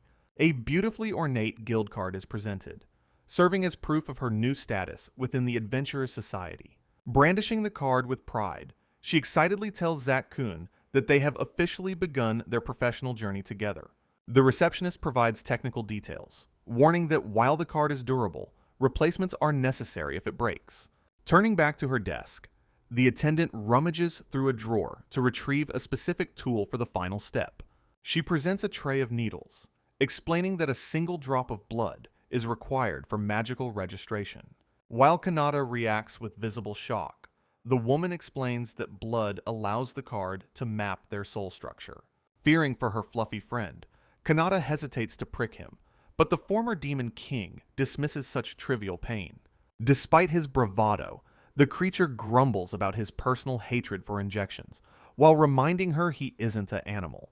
He reminds her once again that his current cute appearance is merely a temporary vessel for his true self. While Kanata dreams of even fluffier evolutions, Melissa watches their disjointed conversation with a look of utter confusion. The young girl carefully places the registration card on the counter to complete the magical attunement process. A soft magical glow emanates from the card, signaling that the blood soul registration has been successfully verified. Officially designated as a D-rank adventurer, Kanata cheers about the prospect of finally earning some travel funds. Zakun remains silent, looking away as if contemplating the many battles and rewards that lie ahead of them. Nearby, guild staff discuss the logistics of distributing rewards for the massive bounty monsters Kanata recently defeated. Undeterred by guild politics, the pair decides to jump straight into action to test their professional strength. They approach the public bulletin board, where various requests and bounties are posted for all active members to see. Melissa explains that adventurers typically select their own jobs, though the guild may sometimes assign specific specialized tasks. Scanning the remaining notices, they realize the high-quality jobs were taken early, leaving only undesirable and difficult chores. Kanata examines the board, deciding to find work now rather than waiting for tomorrow while daylight still remains. She jokingly notes that going home early would only result in a whole afternoon of petting her companion. The prospect of endless fluffiness fills her with joy. though Zakun seems determined to pursue a different path. The former Demon King insists they find a proper request immediately, focusing his master back on the task. Jumping toward the notices, he points out a local job that might suit their current and urgent needs. She scoops him up, warning him about the danger while she finalizes her decision on which quest to accept. Spotting a promising notice, she excitedly selects her first official job as a registered member of the guild. Her expression turns serious as she commits to the challenge, ignoring the skepticism radiating from her small pet. Although the staff members express their shock, she remains remarkably firm in her choice of such an unorthodox task. The receptionist holds the weathered document with a worried look, questioning if Kanata truly understands the job's nature. With a bright smile, she accepts the sewer cleaning request, enticed by the piece rate payment for her labor. The parchment details a dirty and grueling assignment that most seasoned adventurers would flatly refuse to perform. Seeing her star recruit choose the most unpleasant work available, the clerk struggles to maintain her professional composure. Zakun questions the dignity of scrubbing floors, suggesting that searching for lost items would be much more appropriate. Kanata argues that simple cleaning should be faster than other jobs, focusing entirely on the potential financial rewards. The clerk explains the difficulty of the task before mentioning the capital's unique and rigid three-layer urban design. She details the social divide between the upper and lower districts, noting the sewers are in the poorest area. Furthermore, she warns that the filth attracts dangerous undead and monsters, while serving as a criminal dumping ground. Despite being warned that this mission typically requires a full party, the young girl listens with a calm expression. Meanwhile, Zakun finds it curious that dangerous monsters would be allowed to thrive directly beneath the capital's streets. Zakun questions why the government delegates such vital public maintenance tasks to a private adventurers guild, prompting the receptionist to admit that the underlying reasons for this policy remain largely unknown to her. She explains how high-ranking priests purify the upper districts while neglecting the dark sewers beneath the city, noting that low-tier adventurers are left to manage the dangerous consequences of this systemic and social neglect. The former Demon King listens intently, sensing the deep-seated corruption within the capital's rigid and layered architecture. A heavy silence falls as the clerk looks away, clearly burdened by the harsh reality of her kingdom. Suddenly, she slams the counter, shouting about the extreme filth and deadly monsters lurking in those dark tunnels. Despite the terrifying warning, Kanata beams with enthusiasm and officially signs the contract for the dirty job. She argues that avoiding difficult tasks only allows the situation to worsen, demonstrating a surprisingly mature sense of duty. Striking a cheerful pose, she promises to handle everything, while the receptionist watches her with complete disbelief. Finally relenting, the clerk stamps the document with a heavy sigh, officially assigning the quest to the student. Kanata waves a happy farewell as she skips out of the guild to begin her new and smelly adventure. The receptionist stares at the empty doorway, wondering if this bubbly girl truly defeated the legendary bounty monsters. Melissa is suddenly summoned by her colleagues to join a serious discussion about handling Kanata's massive monster bounties. As they enter the lower city, Zakun remains vigilant while contemplating the unusual nature of human urban environments. The group arrives at a dilapidated neighborhood where crumbling masonry and broken windows define the desperate atmosphere. Kanata's exploration is cut short as several menacing figures step out from the dark corners of the street. Two greedy thugs surround her, eyeing her fine clothing and estimating her value to human traffickers. They laugh hysterically at her naivety, noting how quickly she managed to get herself cornered in the slums. Brandishing a rusted blade, one criminal orders her to submit peacefully to ensure she remains unharmed and quiet. Zakun glares at the low-life thugs, declaring that their presence isn't even worth his master's direct intervention. The former Demon King effortlessly dispatches the criminals with a single blow, while Kanata watches the chaotic display. Trembling in absolute fear, the thugs question what kind of terrifying monster would inhabit the body of a cat. Zakun looks visibly annoyed as he is once again labeled a mere beast by these weak and pathetic humans. The criminals laugh hysterically upon learning her profession, mockingly labeling the beast tamer job as completely and utterly useless. Retorting with a sharp tongue, the small creature calls them the true trash for ganging up on a maiden. The thug with the eye patch snarls in rage, finding the tiny animal's arrogance and speech to be incredibly offensive. With a sudden and blinding movement, a thug is launched into the air as the actual battle quickly concludes. Covered in bruises and dirt, the two criminals bow deeply while offering a frantic and sincere apology for their behavior. Kanata stands over them, kindly explaining that difficult living conditions never justify attacking innocent people in the dark streets.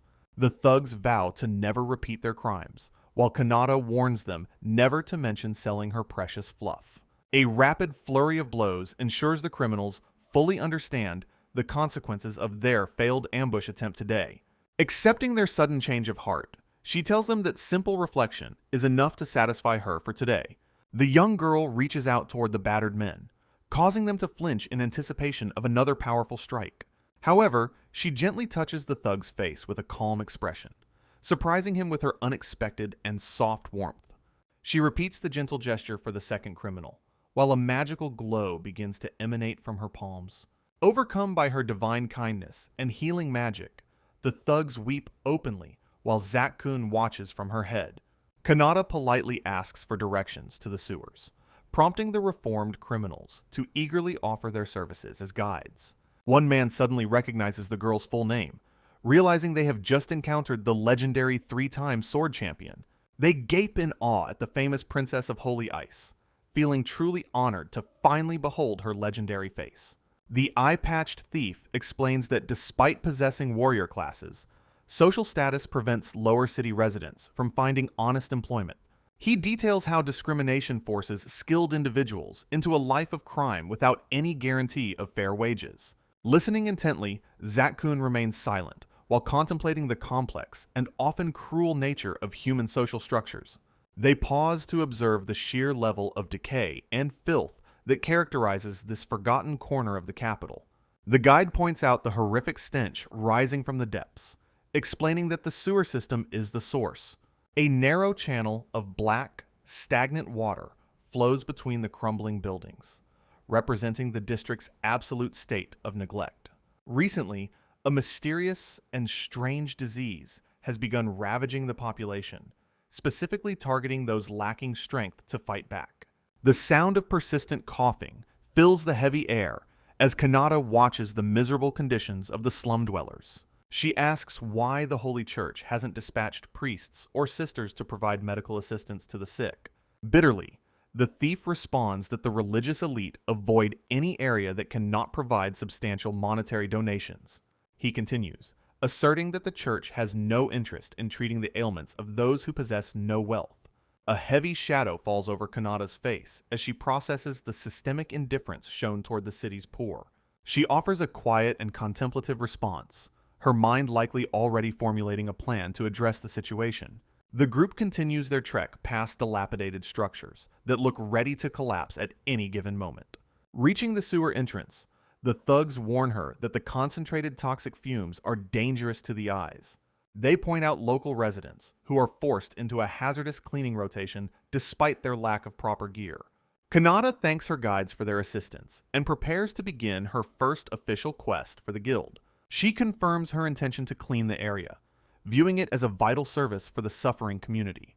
The warrior thug scoffs, arguing that combat prowess is irrelevant when facing massive piles of waste and filth. Ignoring his skepticism, the young girl flashes a brilliant smile and tells the residents to leave everything to her. The eye-patched thug warns Kanata that even a grand choir of high priests would take days to purify this filth. Suddenly, the men sniff the air in confusion, as they notice the unbearable stench has started to rapidly dissipate. Instantly, they watch in absolute awe as the path beneath Kanata's feet transforms into a miraculously clean surface. Consequently, the entire dilapidated street behind her begins to sparkle with a pristine and unexpected holy radiance. While Kanata checks her pet's fur for smells, the thugs struggle to comprehend the impossible magic before them. As she happily identifies herself as a lowly beast tamer, the guides become even more baffled by her power. Furthermore, the young girl requests that the local residents gather everyone suffering from the strange sickness into one location. prompting the warrior thug to kneel in respect while wondering exactly what kind of miracle she intends to perform. With a radiant smile, she confidently claims her specialized magic can likely cure all the district's ailments today, leading the shocked thugs to shout in disbelief, questioning if she truly intends to heal every single sick person. Though she plans to return by evening, she first commits to thoroughly cleaning the source of the disease. However, when the thugs mention their lack of money, Kanata insists their helpful guidance was already payment enough. Subsequently, a profound silence falls as the thug reflects on her words, overwhelmed by such rare and genuine kindness, leaving the group of impoverished residents to bow their heads in a profound display of tearful and sincere gratitude. Because her deeds transcend status, the thugs begin to realize that a person's heart is their true measure. Eventually, the onlookers whisper that the young girl is surely a living saint sent to deliver them from misery. Noting the terrifying nature of the sludge, Zakun observes that plunging into such filth requires immense mental courage. Simultaneously, Kanata remains solely focused on keeping her fluffy companion's fur pristine and free from any dark dirt. Stepping firmly, she enters the murky and stagnant water to begin her official and dirty guild cleaning mission. Ultimately, her presence illuminates the dark tunnels as she begins the arduous task of purifying the massive underground sewer system. Kanata notices that the mud was hiding a solid path as she effortlessly purifies the murky sewer water. Zakun is amazed by her extreme purification speed, predicting they might even earn gold coins today. The pair decides to venture deeper into the dark, echoing tunnels to investigate the source of filth. Kanata prepares to illuminate their surroundings, her hand beginning to glow with a gentle and warm radiance. She releases a small orb of light that floats upward, cutting through the thick and oppressive darkness. The tunnel is suddenly bathed in brilliance, allowing her to clearly see the damp stone walls ahead. However, the former Demon King remains unusually quiet, his expression shifting into one of deep and serious thought. He lists her abilities: water, recovery, purification, and light, noting how closely they resemble divine holy powers. He wonders if she truly is a saint rather than a beast tamer, given her miraculous aptitude. She simply smiles, stating that fulfilling her own desires is far more important than following a designated path. Kanata mentions she learned holy magic specifically to better care for any future fluffy companions she finds. She envisions using her powers for quenching thirst, healing injuries, and cleaning fur in any environment. Zakun is stunned to realize she has mastered every single spell found within her academy's advanced textbooks. They focus their attention back on the stagnant, toxic water flowing through the ancient and neglected stone channel. Noting the complete absence of typical vermin like rats or bats, he questions the area's extreme toxicity. Kanata pauses, her intuition sensing that something is fundamentally wrong with the nature of the sewer's pollution. She questions if simple domestic waste could truly generate such a lethal concentration of high-level poison. Zakun concludes that someone must be intentionally dumping toxic substances to drive away all life. Impressed by his sharp reasoning, she claps her hands in praise while the beast regains his regal composure. He reflects on his past experience as a ruler, confirming that this urban corruption is definitely unnatural. Zakun realizes Kanata is heading upstream to find the root of the toxic pollution, leading the girl to praise his sharp mind while doting on his soft ears. However, the tunnels grow increasingly dark and oppressive as they continue their deep investigation. Suddenly, a thick and lethal poison mist begins to swirl around them in the shadows. Prompts Kanata to check on her companion's health while maintaining a constant field of purification. Zakun notes the rising toxicity, concluding that this corruption must be a deliberate act of malice. He warns his master to tread carefully near the bubbling, treacherous pools of stagnant sludge. Narrowing her eyes, the young girl focuses her senses to detect any hidden threats nearby. Just then, a sudden ripple in the dark water signals a massive presence moving beneath, causing a colossal and putrid mass of filth to begin surfacing from the deep. An enormous sludge monster erupts with a thunderous roar, threatening to consume everything in sight. As the beast towers over her, the former Demon King frantically commands Kanata to retreat. He bravely leaps forward to shield her, identifying the creature as a fusion of dead spirits. Unfortunately, the small beast struggles against the monster's crushing power and sticky, foul grasp. Seeing her friend in danger, Kanata's expression sharpens with a fierce and protective resolve. She thrusts her hand forward, unleashing a blinding pillar of absolute and divine purification magic. The overwhelming radiance begins to disintegrate the creature's physical form into harmless, sparkling dust. Consequently, the light washes away the remaining filth and restores purity to the ancient tunnel. Kanata observes the dissipating spirit, wondering if this monstrosity was truly the source of the plague. Zakun confirms the threat, noting the spirit's malice could have eventually sunken the entire capital. Zakun advises Kanata to release the souls, noting that keeping spirits in such agony is unnecessarily cruel. Agreeing solemnly, Kanata prays for the spirits to depart peacefully, without losing their way into the dark again. She continues her prayer, sincerely wishing for the released souls to find a much better existence hereafter. Specifically, she requests that when they are reborn, they return to the world as something soft and fluffy. Finishing her ritual, Kanata sighs and wonders aloud if her efforts were sufficient for her first official mission. Zakun gazes at the pristine tunnel, concluding that even a professional head priest couldn't achieve such perfect purification. He reiterates his belief that she was destined to be a saint, despite her stubborn insistence on taming. Kanata dismisses his logic, eager to return to the surface and fulfill her promise to heal the sick. Arriving at the entrance, the thugs are floored by the short time it took to clean the entire system. The guide explains that all the plague victims have been relocated to the central square for her treatment. Looking ahead, Kanata is momentarily struck by the scale of the crowd, waiting for her miraculous help. The district square is packed with sick residents, lying on the cold stones in a state of absolute despair. Her guides plead for her to save their neighbors, noting the intense agony everyone is currently enduring. Concerned for her safety, Zakun asks if her mana reserves can sustain such a massive and draining feat.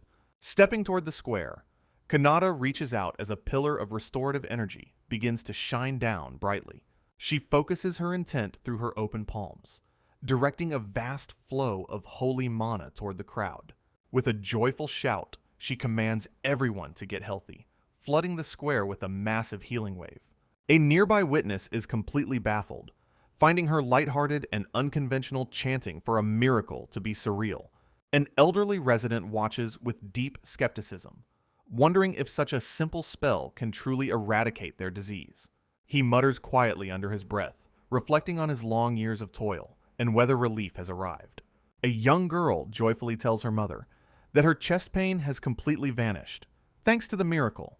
All around the square, residents celebrate their sudden recovery from debilitating injuries and chronic illnesses with pure joy. The crowd gazes at their savior in stunned silence, realizing they have just witnessed a divine and holy intervention. Frantic shouts of Saint Sama echo through the lower district as the commoners swarm around their unexpected and powerful benefactor. Kanata looks on awkwardly, internally protesting her new title, while the people's fervent and loud worship continues unabated. Transitioning to practical matters, she listens as a guide explains how merchants refuse to sell supplies to the poor. She hands over a heavy bag of mysterious sand, instructing the local farmers to scatter it across their barren fields. Clarifying that the purified sewer mud serves as a potent fertilizer, she offers a sustainable solution for their food crisis. The eye-patched man bows in tearful gratitude, wondering why a legendary hero would bother helping such social outcasts. A gentle smile plays across her lips as she prepares to offer a humble and heartwarming response to them. She reminds the gathered crowd that helping one another is natural, causing many to weep at her genuine kindness. Despite her insisting she is just a beast tamer, the residents continue to hail her as their new saint. Excited children gather around to ask exactly how much of the toxic sewer was cleaned by her holy magic. Kanata reassures the youth that the entire system is safe, finally removing the shadow of poison from their lives. As the sun sets over the grand capital, the purified city stands as a testament to her overwhelming power. Meanwhile, an official at the kingdom's water department receives a frantic and highly unexpected phone call from the guild. The man listens intently while scanning through stacks of bureaucratic paperwork regarding the ongoing sewer maintenance and quests. He confirms that the dirty cleaning request has been officially logged as complete by the registered and rookie adventurers. Hanging up the phone, he pauses to contemplate the incredible speed and efficiency reported by the guild's reliable sources. The department head stares into the distance, sensing that a major and world-changing presence has arrived in his city. An official reacts with absolute disbelief to the report, his eye narrowing behind sharp glasses in pure shock. He questions the feasibility of cleaning the entire capital's sewer system in such a short time frame. Night falls over the city while he groans at his desk, overwhelmed by this impossible bureaucratic anomaly. Meanwhile, at a local restaurant, Zakun struggles to bite into a massive and tough slab of meat. Kanata quickly intervenes with a knife, telling her small companion to wait while she prepares the meal properly. She skillfully slices the roasted meat into thin, delicate pieces that are much easier for him to consume. Holding a fork out, she tenderly feeds the former demon king as he accepts the offering with dignity. Zakun's eyes sparkle with joy, amazed that the once tough meat has been transformed into a delicious treat. Kanata beams with happiness, encouraging him to eat his fill while she continues to slice more portions. However, he overhears nearby patrons commenting on his happy expression, causing him to turn suddenly and quite serious. He realizes that he is becoming far too pampered by her kindness and wonders if he is falling. Reflecting on his past as a dark ruler, he fears that this comfortable life is eroding his former resolve. Kanata offers another large piece of meat, her face radiating pure and innocent affection for her fluffy friend. He bites into the food, acknowledging that her overwhelming warmth is far too difficult for a lonely soul to resist. She dotes on him with a blissful expression, completely unaware of the internal conflict raging within her pet's mind. Eventually feeling full, she leans back and sighs, admitting that she simply cannot eat another single bite tonight. Zakun remains thoughtful, feeling a strange sense of guilt about being the one constantly receiving such devoted care. He firmly grips a small skewer with his paw, confidently declaring that the next task is his to handle. The next morning, the busy streets are buzzing with activity as citizens wonder why the city is so crowded. One traveler complains about his hunger, while his companion questions how he could be so unaware of current events. A small boy points out the legendary girl who completed the impossible quest to the surrounding curious crowd. Back at the tavern, Kanata continues to dote on her fluffy companion with high-quality roasted meat. She beams with joy while watching Zakun enjoy his meal, celebrating their successful first day as official adventurers. Kanata playfully suggests it is her turn to be fed, leaving the tiny creature feeling quite embarrassed and shy. Zakun reluctantly decides to comply with her whimsical request, acknowledging his growing bond and loyalty to his master. Nearby patrons whisper about her rumored promotion to B rank while watching the girl play with her small pet. Other customers grumble about the wait times, unaware of the legendary figures dining right beside them in the tavern. The boisterous atmosphere continues as adventurers drink to their health, reflecting on a day filled with miraculous events. Meanwhile, the water department official returns to the guild, desperately seeking the girl who purified the entire system. He suddenly drops into a dramatic prostration before Melissa, begging for an audience with the mysterious Holy Savior. Sweating profusely, the man insists that the kingdom will definitely pay the full reward for her miraculous work. He reveals the staggering reward amount while Melissa worries about the guild's regulations and the official's desperate state. Pleading tearfully, he explains that their current budget is insufficient to cover the true value of her purification. Melissa watches the pathetic display with crossed arms, realizing the bureaucratic nightmare this miracle has created for everyone. The official offers an immediate down payment of gold, begging for more time to secure the remaining funds. He maintains his humble dogeza while the crowd watches in shock, desperate to satisfy the girl's heroic efforts. Kanata suddenly appears, telling the crying man that she is perfectly happy with whatever reward he can provide. Her casual acceptance stuns the entire guild hall as she stands there, with Zakun perched on her head, The official weeps with profound relief, while Kanata confirms her lack of interest in massive piles of gold. Instead, she proposes an alternative exchange, while the restaurant staff continues their busy evening shifts in the background. Melissa presents a tray overflowing with gold and silver coins as the reward for the massive quest completion. Kanata gratefully accepts her earnings, while Melissa struggles to maintain her composure after witnessing such an impossible achievement. The young adventurer cheers about finally being ready for her journey, while Zakun notes her success with pride. Melissa stops the girl to discuss the distribution of the remaining massive bounty rewards for the extraordinary kills. The proctor asks if Kanata is truly certain about her selfless decision regarding the vast fortune she earned. Kanata insists that the surplus funds should be used to improve the living conditions of the neglected lower district. She explains that improving the lives of the poor will ultimately lead to a more stable and prosperous kingdom. Melissa is touched by her maturity, noting how rare it is for a rookie to show such profound compassion. As she prepares to depart, the residents of the slums call out to their beloved savior in heartfelt farewell. The reformed thugs and commoners promise to assist her whenever she returns, offering their unwavering loyalty and support. Kanata listens intently to their voices, her senses heightened as she takes in the emotional weight of their gratitude. She accepts their offer of cooperation, striking a deal that would make even the most seasoned diplomat look twice. Addressing the crowd once more, the girl makes a public request for any information regarding adorable and fluffy monsters. She declares that she will rush to any location where a soft and cuddly creature is reported to be.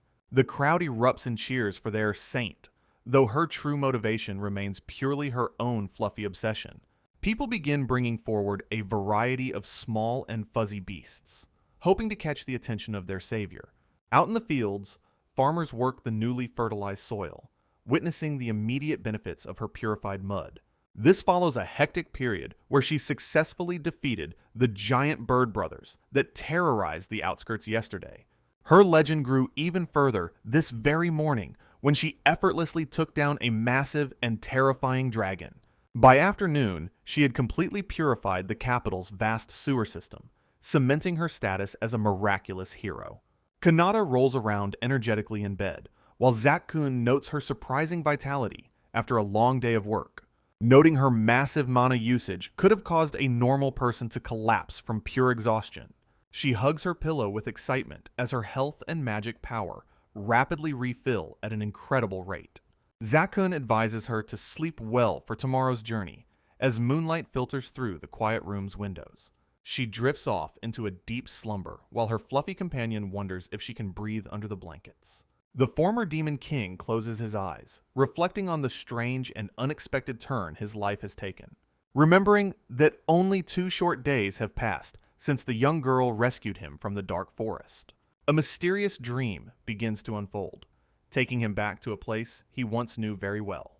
He senses a familiar coldness in the air, as memories of his former, absolute power start to resurface.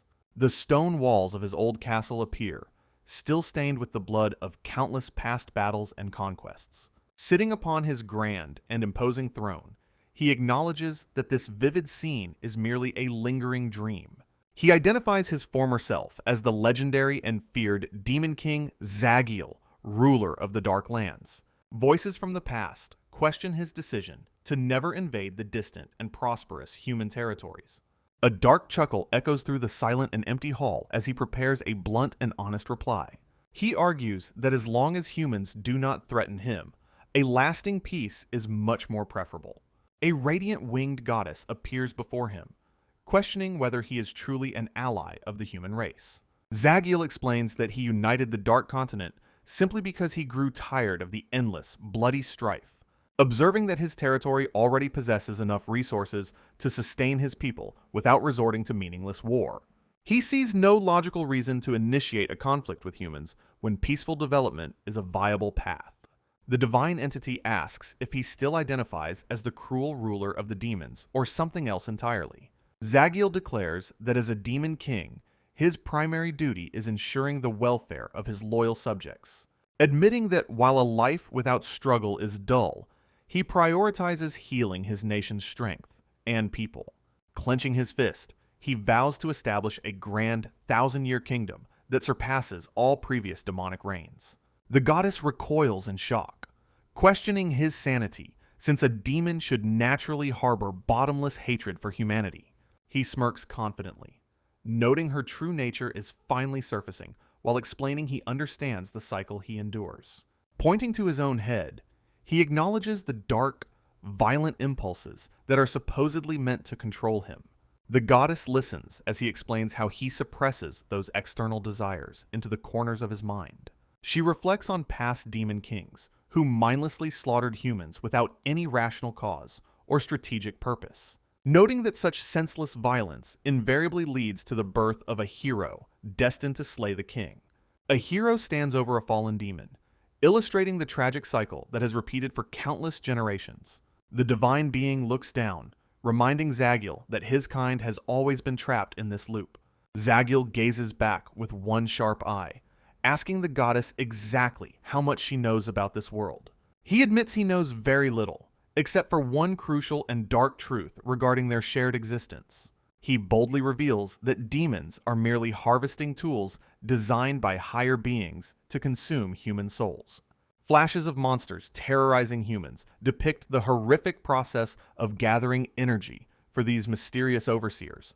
The cycle continues as humans are allowed to repopulate only to be culled once their numbers grow again. Standing firm, Zagiel declares he will never be a pawn in their game and will rule by his own will.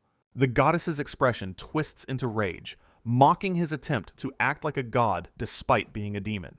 She releases a sharp and cold breath, her composure wavering as she faces his unyielding and rebellious spirit. Finally closing her eyes with a knowing smile, the divine entity simply acknowledges his declaration with a soft whisper. The goddess labels Zagiel useless and decides to restart the selection process for the next demon king. He stands his ground, no longer hiding his nature while questioning the validity of her divine oracles. Sharp claws represent the lethal power he possesses. Yet a divine force begins to strip his strength. Claiming he lacks mercy, the goddess initiates a prayer to impose a heavy and transformative spiritual trial. Intense light strikes Zagiel as he rages against being forced into her narrow definition of morality. She declares he will lose all power and live as a lowly creature crawling across the earth. His body burns under a curse that requires 1,000,000 loves to be lifted completely. The divine entity urges him to understand the heart that gives and receives affection through this struggle. A magical seed is manifested, serving as a progress marker that will bloom upon his eventual redemption. Now, a tiny animal, Zagiel glares at the artifact, while the goddess explains his difficult road ahead. She expects him to become a kind ruler, despite his angry snarls and hatred for her methods. The vision ends with Zagiel labeling the goddess an evil deity for imposing such a pathetic form. Isolated in his grand hall, the former king's furious roars are reduced to soft and helpless meows. He stares at his new paws in silence, the reality of his feline identity finally sinking in.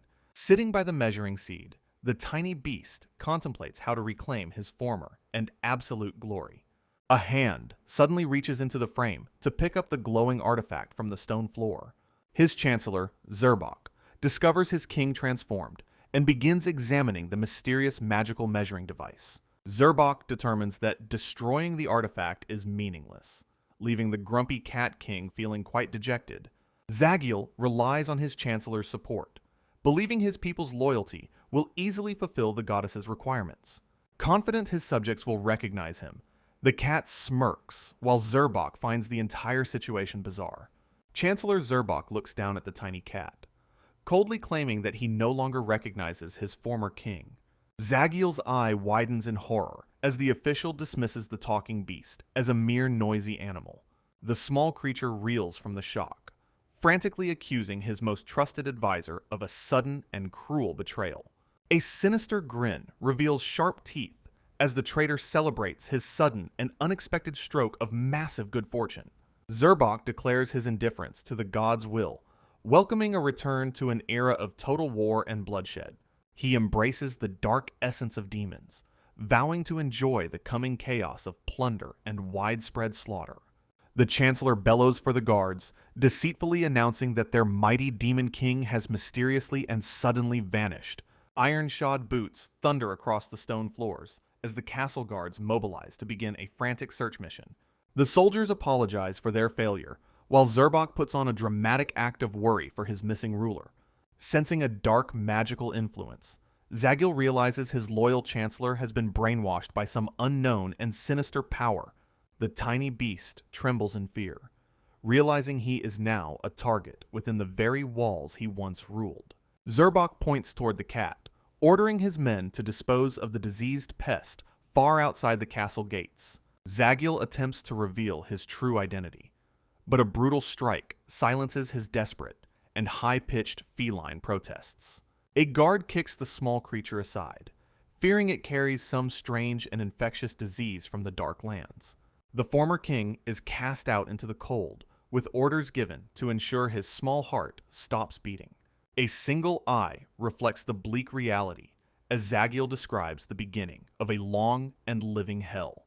Isolated and abandoned, the tiny animal wanders through the shadows of the world he once dominated with ease. He struggles to survive in the harsh wilderness, his regal spirit slowly being crushed by his pathetic physical form. Decades and even centuries pass, while the immortal creature roams the desolate lands in a state of eternal suffering. Although his body remains weak and fragile, the divine curse ensures that death can never claim his weary soul. Zack reflects on the acute physical pain he felt while wandering through the cold and desolate winter forest. His long centuries of exile were filled with a misery that a once mighty king could barely ever endure. His hatred and will to live had almost completely withered away by the time he reached the continent. However, a specific day in the woods proved to be a final and brutal test for his spirit. Two predatory birds found the weakened creature and began mockingly addressing him by his former and forbidden title. Trapped in a tiny body, Zagil can only grit his teeth in silent rage at their blatant disrespect. The avian monsters wonder how much longer the small beast can survive their cruel and persistent deadly play. They note his lack of claws and teeth while marveling at his stubborn refusal to finally accept death. Zakun realizes these aren't ordinary monsters, but assassins, following orders to finish him once and for all. He dares the predators to strike him down if they truly possess the strength to kill a king.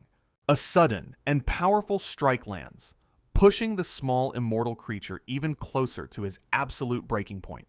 Weary of his lonely and pathetic existence, he begins to welcome the cold embrace of total darkness. Just as hope vanishes, a young girl's determined and clear voice cuts through the chaos of the clearing. Kanata stands defiantly over his small form, vowing to never forgive such violence against a fluffy creature. Looking up from the grass, the tiny beast watches her reflection in his eyes with absolute and sudden awe. He recalls how she effortlessly defeated his attackers before offering him her unexpected and very gentle warmth. For perhaps the first time in his long and cursed life, he experienced the touch of pure kindness. Her radiant and happy smile made him wonder if he had finally found a place where he belonged. Snapping out of his deep memories, he feels the morning sunlight beginning to warm the quiet bedroom. Kanata wakes up and yawns, asking her companion if he has been guarding her rest throughout the night. Kanata stretches, thanking Zack for the best tail pillow ever, while he looks quite annoyed at her. Subsequently, she offers her companion a choice between a delicious breakfast or another early morning bubble bath. However, the tiny beast suddenly expresses his sincere gratitude to the young girl for saving his life. Reflecting on a vivid dream of his distant past that surfaced during his peaceful night of rest, he admits that without her timely rescue, he would still be crawling hopelessly through the cold dirt. Consequently, the former demon king vows to do absolutely anything to support her future endeavors today.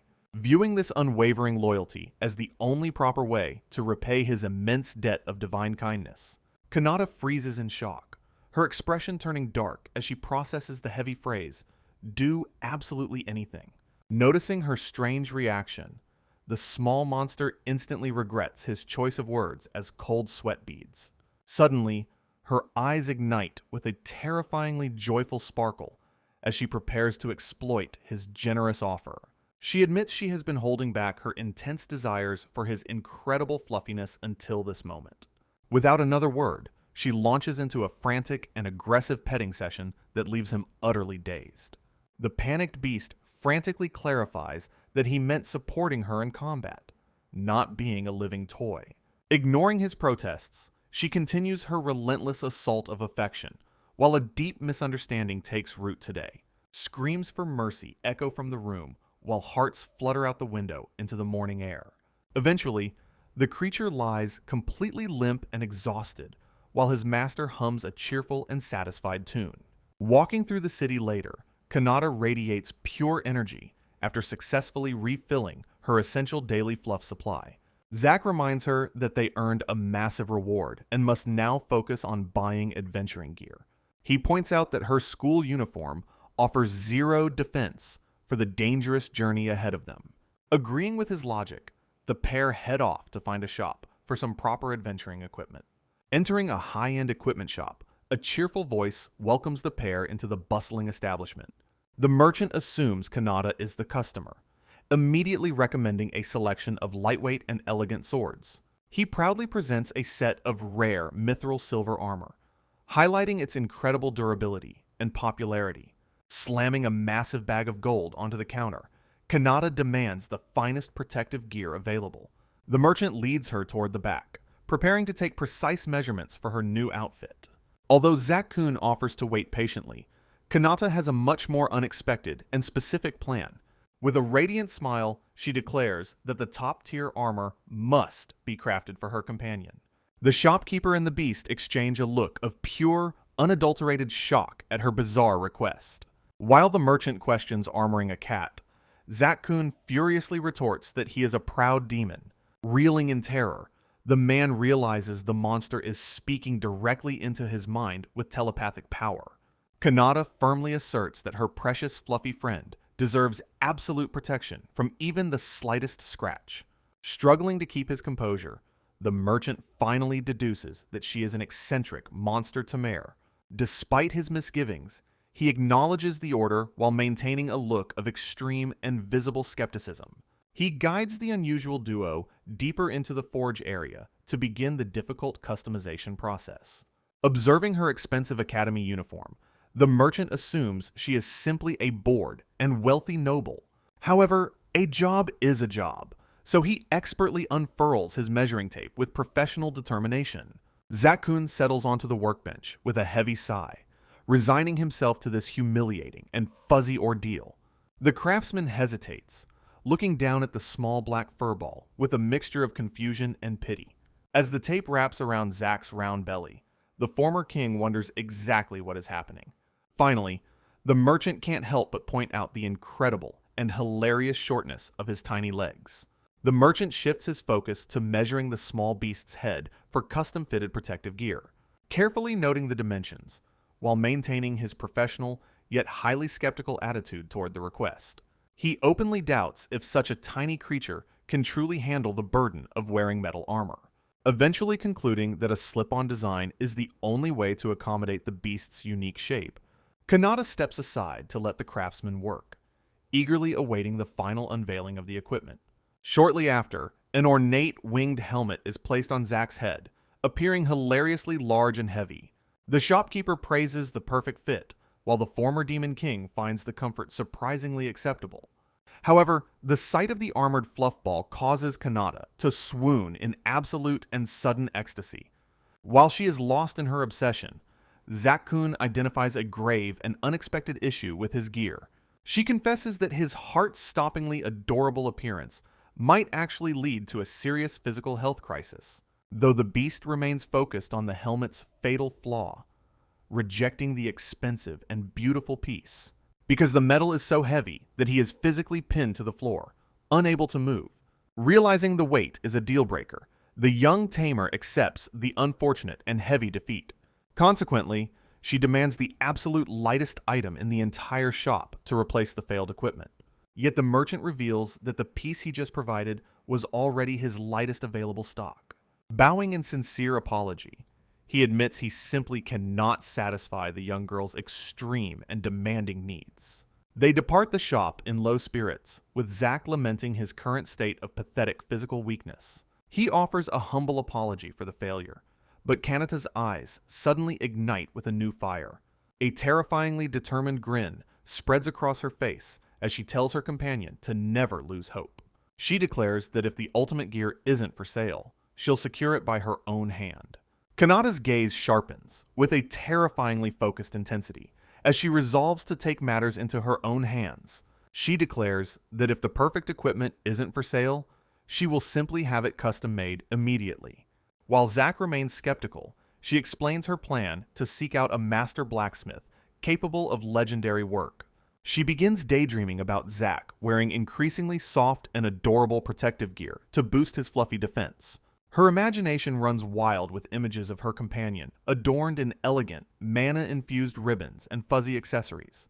Lost in her blissful delusions, she dotes on Zack while he watches with a mixture of confusion and annoyance. As they navigate the busy streets, Zack frantically begs his master to focus on the actual search mission.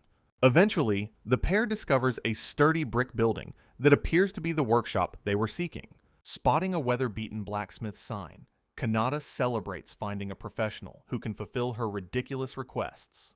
However, as they prepare to enter, a heated and desperate conversation from inside catches their immediate attention. A young girl with reddish hair is shouting in a desperate attempt to protect her family's precious legacy.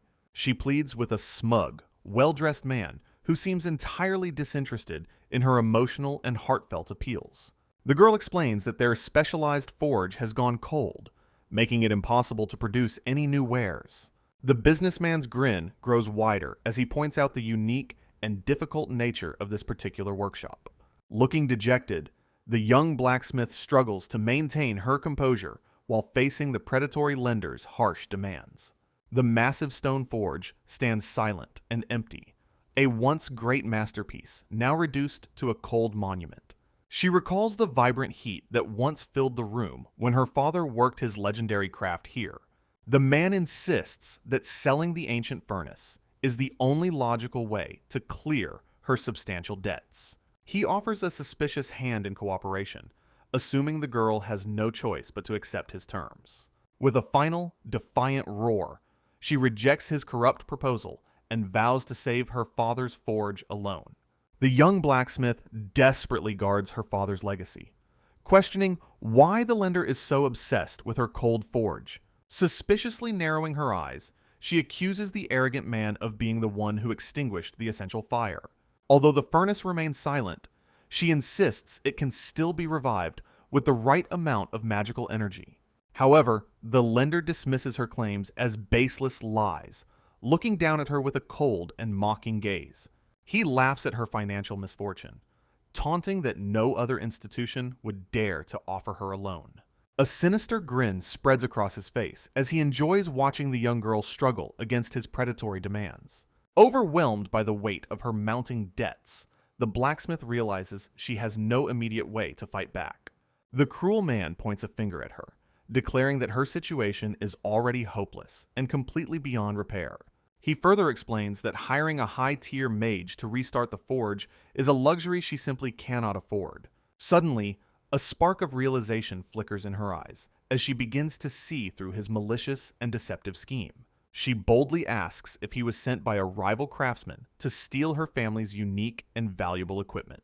Dismissively, the lender refocuses the conversation on the unpaid debt, insisting that her shop is destined for immediate closure.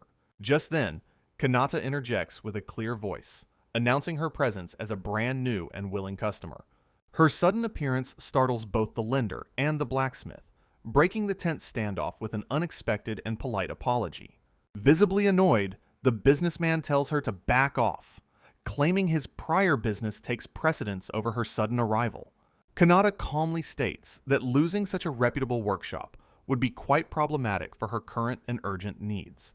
The lender glares at her, questioning how long she has been eavesdropping on their private and sensitive financial discussion. While the blacksmith stares in utter confusion, the young traveler remains unfazed by the hostile and tense atmosphere surrounding her. Brandishing his legal contracts, the man threatens to have her arrested if she continues to interfere with his work. Finally, Kanata looks toward the girl with a determined expression, resolving that she simply cannot ignore this blatant injustice. The arrogant lender scoffs, questioning if this young traveler truly intends to settle the blacksmith's massive golden debt, subsequently demanding a staggering 100 gold coins on the spot, while reaching out with a greedy, mocking sneer. Without hesitation, Kanata produces a heavy, bulging pouch filled to the brim with glittering and precious gold. The predatory businessman freezes in absolute shock, his jaw dropping as he gazes at the unexpected mountain of wealth. Meanwhile, he screams in disbelief, seeing the sheer volume of gold coins shining brightly within her small hands. Kanata politely requests the debt certificate as the lender collapses onto his knees in a state of shivering terror. The terrified man flees the workshop at full speed, howling frantic apologies as he vanishes into the distance. Smiling brightly, she effortlessly incinerates the contract with a casual wave of her hand, turning it into harmless ash. She then claps her hands together, celebrating the successful removal of the workshop's heavy and unfair financial burden. The young blacksmith stares in stunned silence, desperately asking for the true identity of her mysterious savior. With a cheerful grin, the traveler introduces herself as a simple monster tamer while holding her fluffy companion. Kanata offers her sincere gratitude for the earlier assistance while standing amidst the workshop's various neglected tools. The reddish-haired girl introduces herself as Lily, the current struggling manager of this family blacksmith business.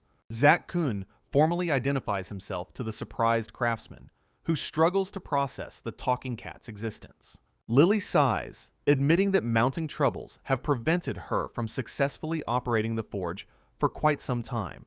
She remains completely baffled, realizing that the title of Beast Tamer is surprisingly accurate for this irregular girl. Kanata requests custom equipment for her pet, prompting the confused blacksmith to point toward the tiny creature. The young craftsman hesitates, admitting she has no idea how to forge gear for such a small beast. Expressing profound gratitude for the debt payoff, Lily looks toward her silent forge with a heavy heart. Kanata asks about restarting the furnace, but Lily explains it requires an incredibly powerful magical fire to function. Lily laments the extreme difficulty and expense of finding a powerful mage to reignite her cold, dormant forge. Kanata casually unleashes a massive pillar of fire, effortlessly lighting the furnace while asking if this is sufficient. The young blacksmith erupts into absolute hysterical shock as she witnesses the impossible magical feat before her eyes. The traveler explains she simply provided the requested heat, while a frantic Lily demands to know her true identity. The craftsman remains completely bewildered by the girl's overwhelming power, which far surpasses any top-tier professional mage's abilities. An intense roar from newly awakened flames fills the workshop, leaving the young girl speechless and utterly overwhelmed. Thick smoke billows from the chimney once again, signaling the miraculous revival of the legendary and silent family forge. Lily gazes at her savior in awe, comparing Kanata's incredible kindness and power to a saint from ancient legends. Although the girl worries about repaying such a massive favor, Kanata insists that this isn't a selfless act. With a radiant smile, the young tamer demands a special item to maximize her pet's cuteness and overall fluffiness. Gripping her tools tightly, the blacksmith prepares to undertake her first official commission since inheriting the family business. Lily boldly vows to craft any item requested, staking her father's reputation as a master on this new project. Both girls cheer in celebration before diving straight into a detailed discussion regarding the intended design and materials. They gather around the workbench, while Zakun watches the enthusiastic planning session with a mixture of silent concern. The former Demon King notes the sudden shift from practical armor to adorable accessories with a look of suspicion. Kanata passionately argues that achieving maximum fluffiness for her companion is the most vital requirement of the entire project. Finding the unusual request refreshing, Lily begins sketching designs while admitting she usually only crafts tough, standard gear. She notes that even mithril is lightweight, yet creating something even lighter for such a small beast remains difficult. The young tamer watches with bated breath, asking if crafting the perfect and lightweight gear is truly impossible. Lily's professional pride flares up, refusing to let the word impossible stand as a challenge to her skill. Lily raises her pen with fiery determination, promising to craft the ultimate item for her unlikely savior, gently patting the tiny beast's head to confirm her commitment to the unusual project. She explains that a fluff-focused item removes the need for traditional, heavy protective gear. Kanata listens intently, with a curious expression, as the young blacksmith takes full charge. Lily's thoughts shift toward selecting the finest materials possible for her precious benefactor's commission, prompting her to frantically search through every shelf of her dusty and cluttered workshop. Feeling dejected by the lack of quality stock until Kanata offers an unexpected and mysterious item, the traveler produces a strange object, wondering if the master craftsman can find a use for it. Instantly, the blacksmith begins to tremble with a mixture of pure shock and intense professional excitement. She identifies the material as a legendary dragon's reverse scale, harvested by Kanata only yesterday. Gasping at the specimen's authenticity, she realizes it came from a true dragon, much to Zak's pride. Lily hesitates to use such a priceless treasure, yet Kanata offers any excess as a generous gift. Despite the blacksmith's worries about the scale's immense monetary value, her customer remains completely unbothered. Kanata radiantly declares that her companion's maximum fluffiness is far more valuable than any pile of gold. Moved by this rare and selfless devotion, the young girl looks at her savior with wide, admiring eyes. She acknowledges her extreme luck in finding a client who provides the debt payoff, work, and materials. Vowing to prove her worth as a legendary blacksmith, she prepares to begin the difficult forging process.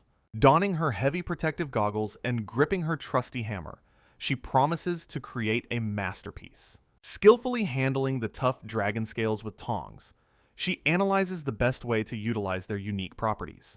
The workshop erupts into an intense glow as she pours her heart and soul into the forge. Lily hammers the heated metal with absolute focus, pouring her very soul into her first official commission.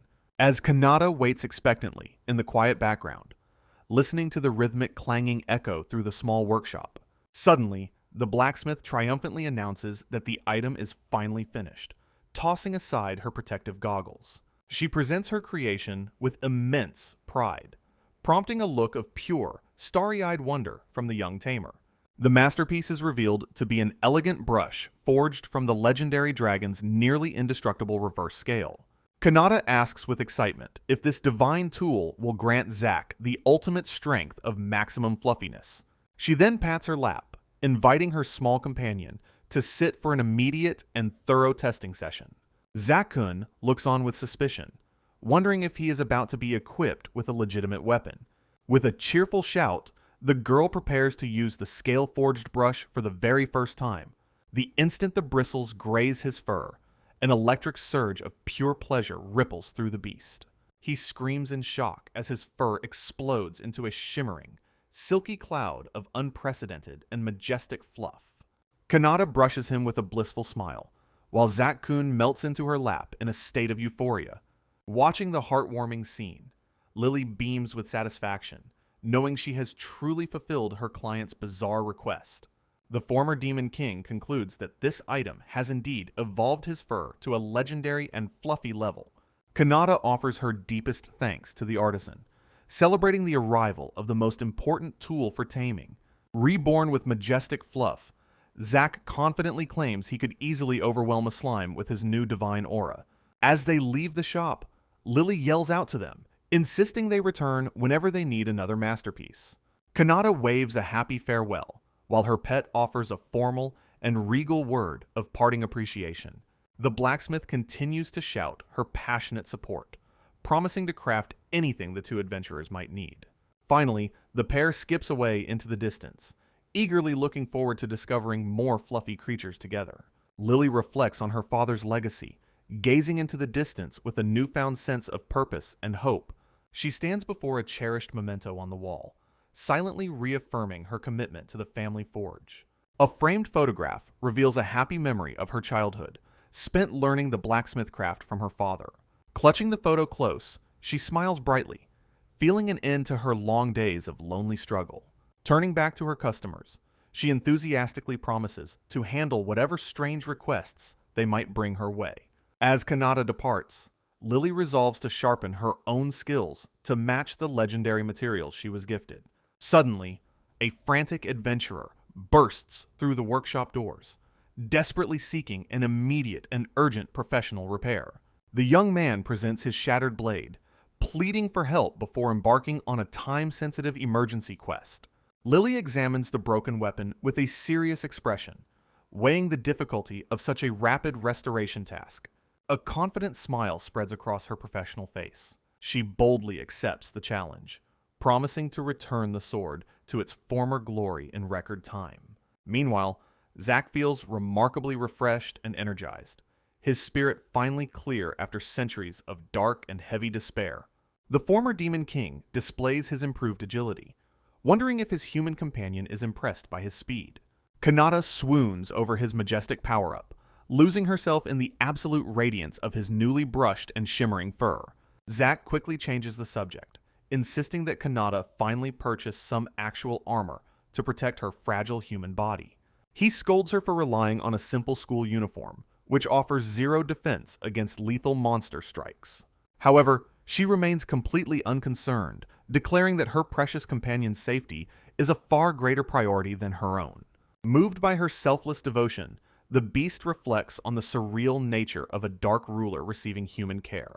He vows to become a peerless protector, growing strong enough to shield his master without needing any physical armor. Kanata's imagination runs wild, envisioning a blissful future where she is eternally guarded by a mountain of soft fluff. Voices echo through the capital as people excitedly discuss a highly anticipated and monumental event. As citizens gather in the streets to witness what they believe to be a safe spectacle, Kanata and Zakun find themselves caught in a massive crowd of curious and cheering city onlookers. Heavy city gates slowly groan open as the kingdom prepares to unveil its latest captured prize. The sound of creaking wood and iron chains fills the air as the grand procession begins. An enormous bound dragon is wheeled into the central square on a heavily reinforced wooden platform. The sheer size of the prehistoric beast leaves the gathered commoners in absolute and stunned silence. Kanata recognizes the creature as the very same dragon she previously subdued during her forest travels. Onlookers whisper amongst themselves about the king's ultimate intentions for such a powerful and dangerous specimen.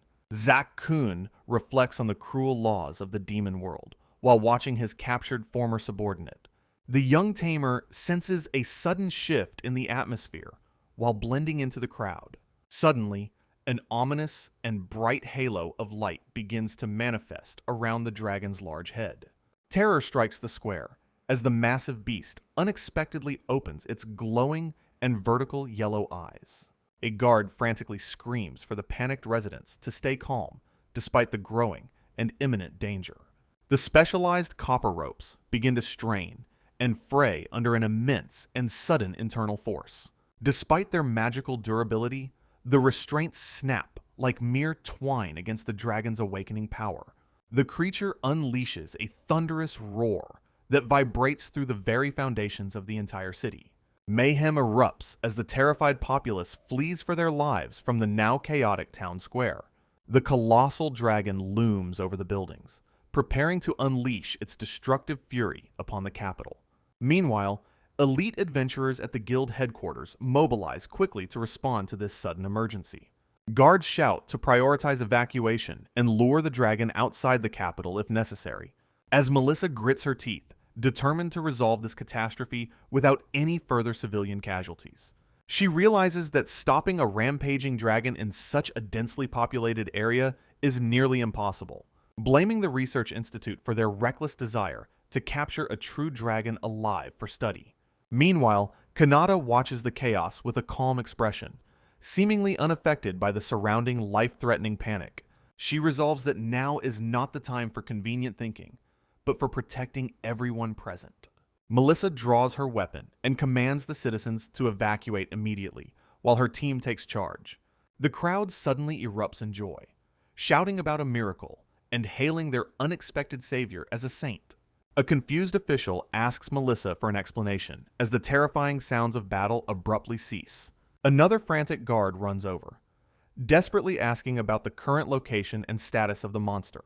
He reports that a young girl accompanied by a cat has miraculously calmed the savage dragon down. Melissa stares in disbelief as she begins to piece together the identity of this mysterious and powerful savior. Her eyes widen in shock as she finally spots the girl standing safely beside the dragon. Kanata offers a friendly greeting to the massive predator, while gently resting her hand upon its scaled snout. Melissa watches the terrifying beast's submissive reaction in complete silence, struggling to believe the tamer's impossible feat. Melissa asks for an explanation, struggling to process the sheer absurdity of the peaceful scene before her. Panic persists in other parts of the city as terrified residents scramble away from the dragon's earlier roar. A surprised guard shouts a warning, completely unaware of the peaceful resolution currently taking place nearby. Kanata stands defiantly as the colossal beast looms over her, ignoring a frantic bystander's desperate plea to flee. She informs her fluffy companion that she intends to use peaceful persuasion instead of starting a lethal battle. Kanata faces the towering dragon, while her small companion warns that the beast remains dangerously brainwashed and hostile. Suddenly, the massive predator freezes as a strange, overwhelming presence washes over its vertical and glowing yellow eyes. Zakun frantically screams that words won't reach such a crazed monster, but his master remains completely unfazed. Recalling a legendary master's advice about discarding fear to truly connect with the hearts of wild magical beasts, the dragon gazes deeply into the girl's calm eyes, its murderous intent slowly beginning to flicker and fade. A brilliant swirl of magical energy erupts as the beast finally yields to her incredible and silent spiritual pressure. Nearby onlookers gasp in disbelief as the once rampaging prehistoric predator abruptly halts its destructive and violent movements. Kanata gently reassures the trembling creature that it no longer needs to be afraid of anything in her presence. The dragon's thick, armored scales begin to shimmer and soften under the tamer's warm and surprisingly gentle touch. Its massive, lethal claws dig helplessly into the cobblestones as it collapses into a state of total submission. Kanata tenderly strokes the beast's snout, while Zakun dryly observes that the monster is actually paralyzed with terror. Jubilant cheers of miracle and saint echo through the streets, while the tamer mentally critiques the dragon's coarse texture. Melissa watches the surreal interaction in stunned silence, struggling to process the impossible and peaceful resolution she witnessed. The supervisor offers her profound gratitude, crediting the young girl for preventing a catastrophic loss of civilian life. Dismissively, Kanata claims she was merely handling an errand while the submissive dragon waits quietly in the background. Melissa worries about the complex logistics of guild rewards, fearing the headmaster will faint from the sheer paperwork. Sensing a potential bureaucratic nightmare, Kanata proposes a specific and highly irregular plan to settle the reward issue. The veteran adventurer frantically agrees to listen as she is overwhelmed by the young girl's persistent and energetic momentum. Leaning in close, the tamer whispers her secret and unconventional terms directly into the supervisor's increasingly wide-eyed ears. Melissa's shocked scream echoes across the entire capital as she processes the absurdity of the girl's final request. Townspeople watch from the relative safety of the balconies as the crisis in the square finally stabilizes. While the guild and researchers debate whether to eliminate the dragon while it remains surprisingly passive, Melissa interrupts their cold logic, pointing out their total inability to pierce its legendary armored scales, reminding the council that the Institute's best anesthetics were useless against such a powerful ancient beast. Her gaze turns sharp as she defends the young girl's unique and highly effective taming methods. Meanwhile, the colossal predator remains resting on the cobblestones under the tamer's watchful and calm eyes. The dragon begins to stir once more, its vertical pupils reflecting a slow return of true sanity. Suddenly, the massive beast freezes in shock as it recognizes the tiny cat perched upon its master. Zakun regally confirms his former identity, leaving his old subordinate in a state of absolute stunned silence. The monster struggles to reconcile the fearsome dark ruler of legends with this tiny and fluffy form. Zack explains his downfall and how the traitorous Zerbok utilized dark brainwashing to steal the demon throne. The beast laments its own loss of memory, realizing many others were likely enslaved by the same magic. Questioning why the hunt has been renewed so aggressively after centuries of his quiet and lonely exile, Zack realizes that his enemies are growing dangerously impatient to ensure his soul is extinguished for good. An image of a small sprout represents the beginning of a long journey toward breaking his curse. Recalling the goddess's trial, which requires gathering 1,000,000 loves to restore his former and absolute glory, the former demon king realizes he has been gathering affection without even intending to do so lately. He scoffs at the possibility of a dark ruler ever finding a home within human and gentle warmth. Kanata notices his deep and serious contemplation, offering a bright smile while asking what is wrong. Zack ponders if his master's singular and intense love could ever satisfy such an impossible divine requirement. Zack wonders if he is gathering power through the affection Kanata and the townspeople shower upon him, noting that his traitorous chancellor might be sensing his progress and acting out of sheer desperation. He clenches his tiny paw, resolving to reclaim his lost throne when his former strength finally returns. While the ancient dragon subordinates itself once more, pledging its lethal fangs to help him defeat Zerbok. Sensing a shift in destiny, Zack firmly refuses the dragon's offer to leave together, surprising his old servant with his unwavering decision, explaining that he owes a great debt to Kanata and will remain by her side indefinitely. The dragon bows its massive head in awe, deeply moved by its ruler's noble and loyal spirit. Although it begs to serve its lord again, Zack declares that their former hierarchy has permanently dissolved, commanding the beast to instead dedicate its life to serving Kanata as her new monster companion. The creature recoils in shock, unable to fathom a proud dragon becoming the property of a human. But Zakun reminds the beast that it has already suffered a total and humiliating defeat by her. Kanata casually manifests an overwhelming magical power, causing the predator to shriek in sudden and absolute terror. Realizing the futility of resistance, the dragon yields completely and vows to obey its new human master. It formally pledges its eternal loyalty to the young tamer, while standing beneath her calm and steady gaze. However, Kanata bluntly rejects the offer, claiming she has absolutely no use for such a large companion, leaving the prehistoric monster to collapse onto the cobblestones in a state of utter and profound heartbreak. Its eyes bulge in disbelief as it processes being deemed worthless by a simple human tamer. Kanata points out the massive difference between the dragon's scales and Zakkun's irresistible and soft fluff. She loses herself in ecstasy while watching her small pet struggle hilariously to roll back onto his feet. Kanata dives into Zakkun's fluffy belly, expressing her intense and overwhelming desire to be surrounded by softness, leaving the prehistoric dragon in a state of absolute and complete bewilderment at the bizarre human display.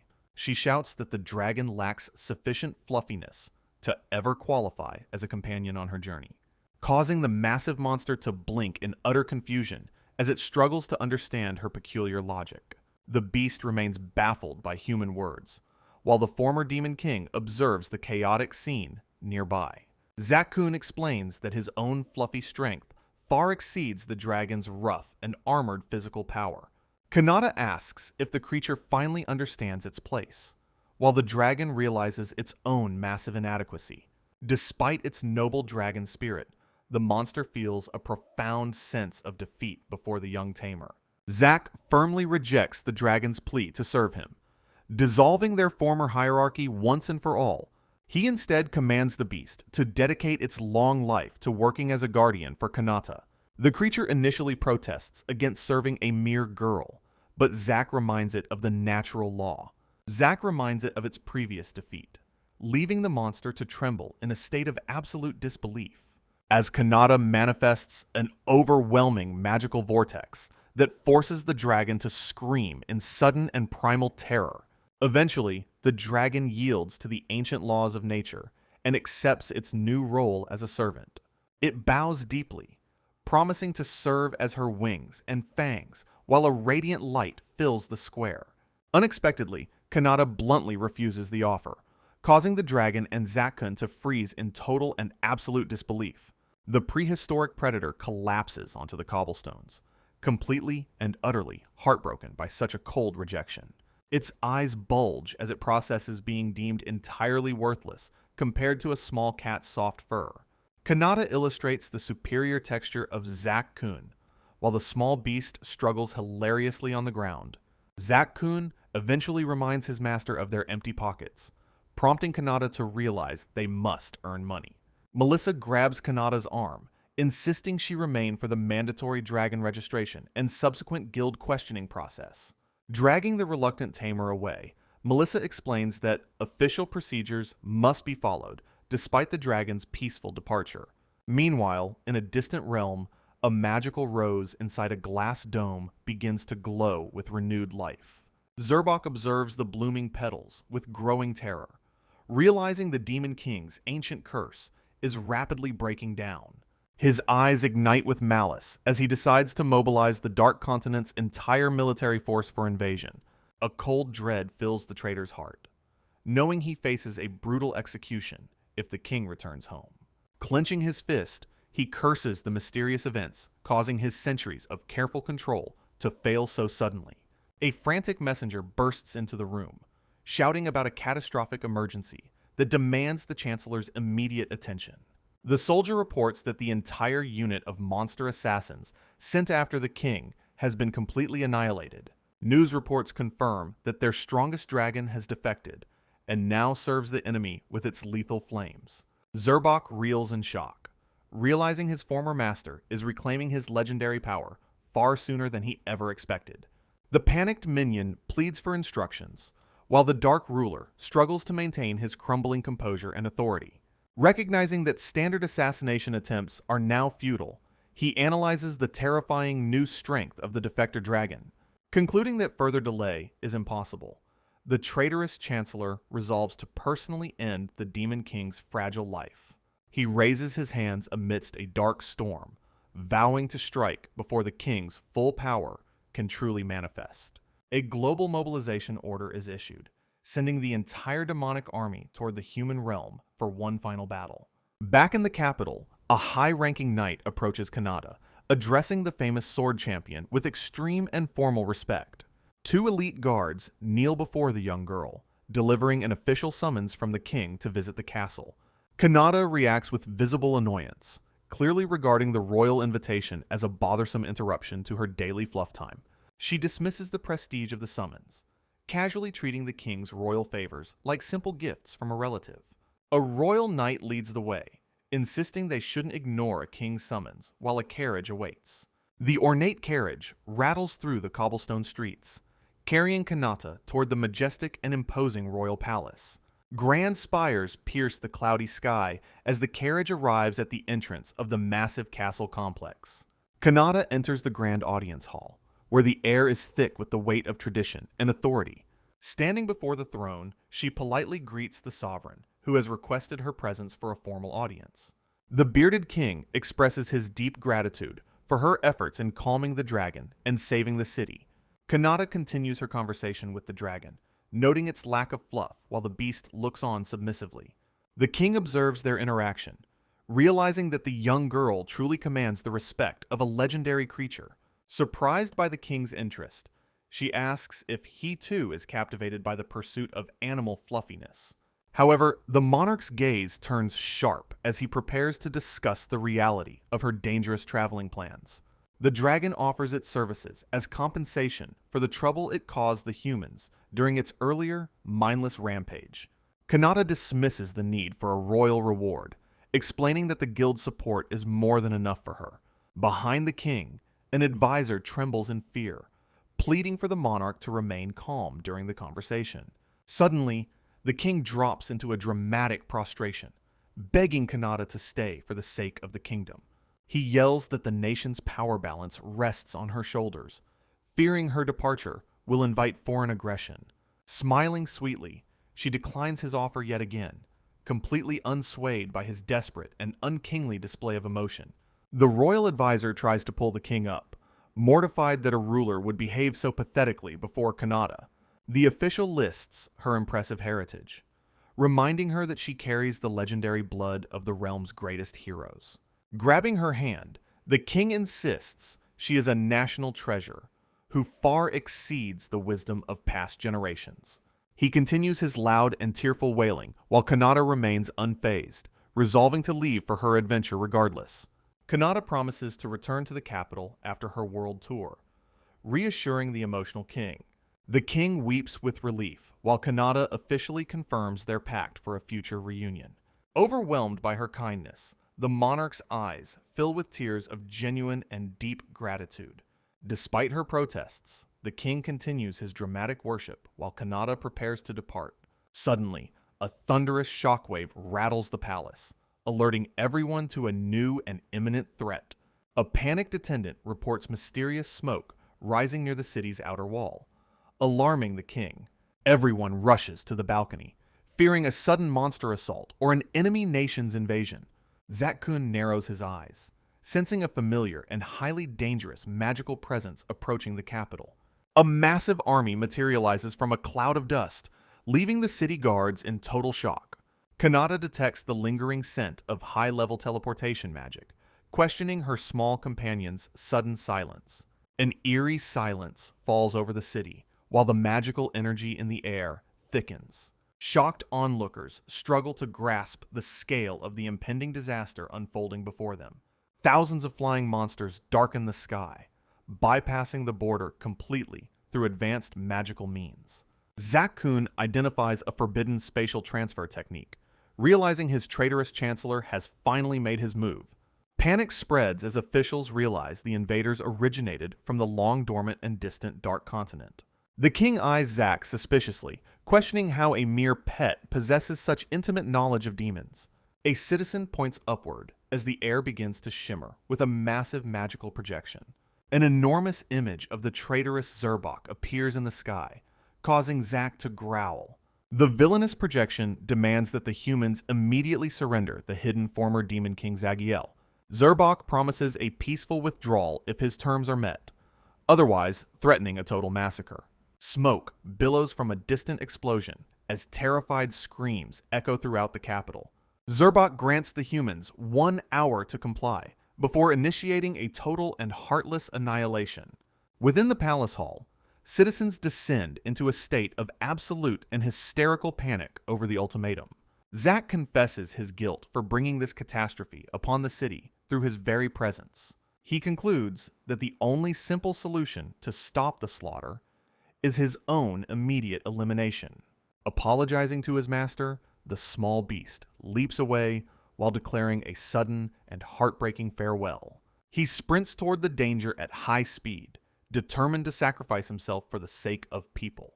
However, Kanata swiftly intercepts him mid-run, refusing to let her precious fluffy companion leave her side. Clutching the struggling cat tightly, she sternly scolds him for attempting to abandon her in this manner. She reassures Zack that his responsibilities are now hers as well, promising to face the storm together.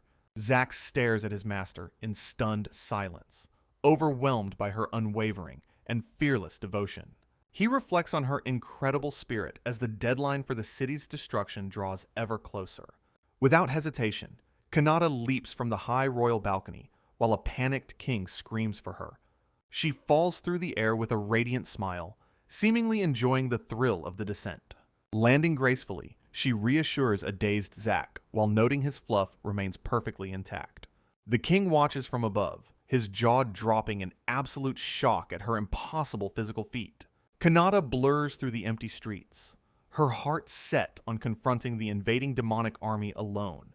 She ignores the growing chaos around her, focusing entirely on the path leading toward the walls. A terrifyingly excited grin spreads across her face as she anticipates meeting many new monsters. Looking over the besieged capital, she declares that a massive army surely contains endless petting opportunities. Chaos erupts throughout the city as citizens flee in terror from the sudden and violent demonic explosions, prompting guards to frantically argue over whether they should hunt for the mysterious Demon King immediately. while an exhausted Melissa collapses in tears, accepting a handkerchief from a nearby concerned bystander. Suddenly, Kanata appears before her with a bright smile, surprising the distraught receptionist with her calm presence, causing Melissa to suspiciously question if the young girl is actually the root cause of this massive commotion. But the tension breaks as Melissa distractedly eats while listening to Kanata's lighthearted explanation. The young traveler giggles, claiming the true reason for the trouble is her small companion perched on her shoulder. Zakun formally apologizes for the inconvenience caused to humanity, sending Melissa into another state of absolute shock. The tiny creature proudly declares himself to be the legendary demon king, Zagiel, whom the invaders seek, leaving the veteran adventurer to stare in silence as she struggles to process this reality. She remembers the beast's past humiliations while watching it eat meat and struggle with simple slimes. Melissa shrieks in disbelief as Kanata cheerfully waves goodbye and begins walking toward the city walls. Pointing toward the rising smoke, the young tamer excitedly heads into the heart of the invasion, prompting a panicked Melissa to scream about what she intends to do against such a massive army. With a determined fist, Kanata declares that as a monster tamer, her path is perfectly clear. She explodes forward with godlike speed, leaving her supervisor to howl in confusion at her sudden departure. Sprinting through the deserted streets, she cheers about the prospect of capturing an endless supply of fluff. Meanwhile, flying monsters loom over the capital as Zack prepares for his inevitable confrontation with the traitor. A dragon lies defeated on the ground, offering its deepest apologies to its formerly supreme ruler. Zakun boldly answers Zerbok's ultimatum, meeting the demand as he stands ready by his master's side. Demonic fire rains down upon the city, while residents flee the sudden and terrifying explosions. Zerbok addresses his former master with a chilling calm, anticipating his final and long-awaited victory.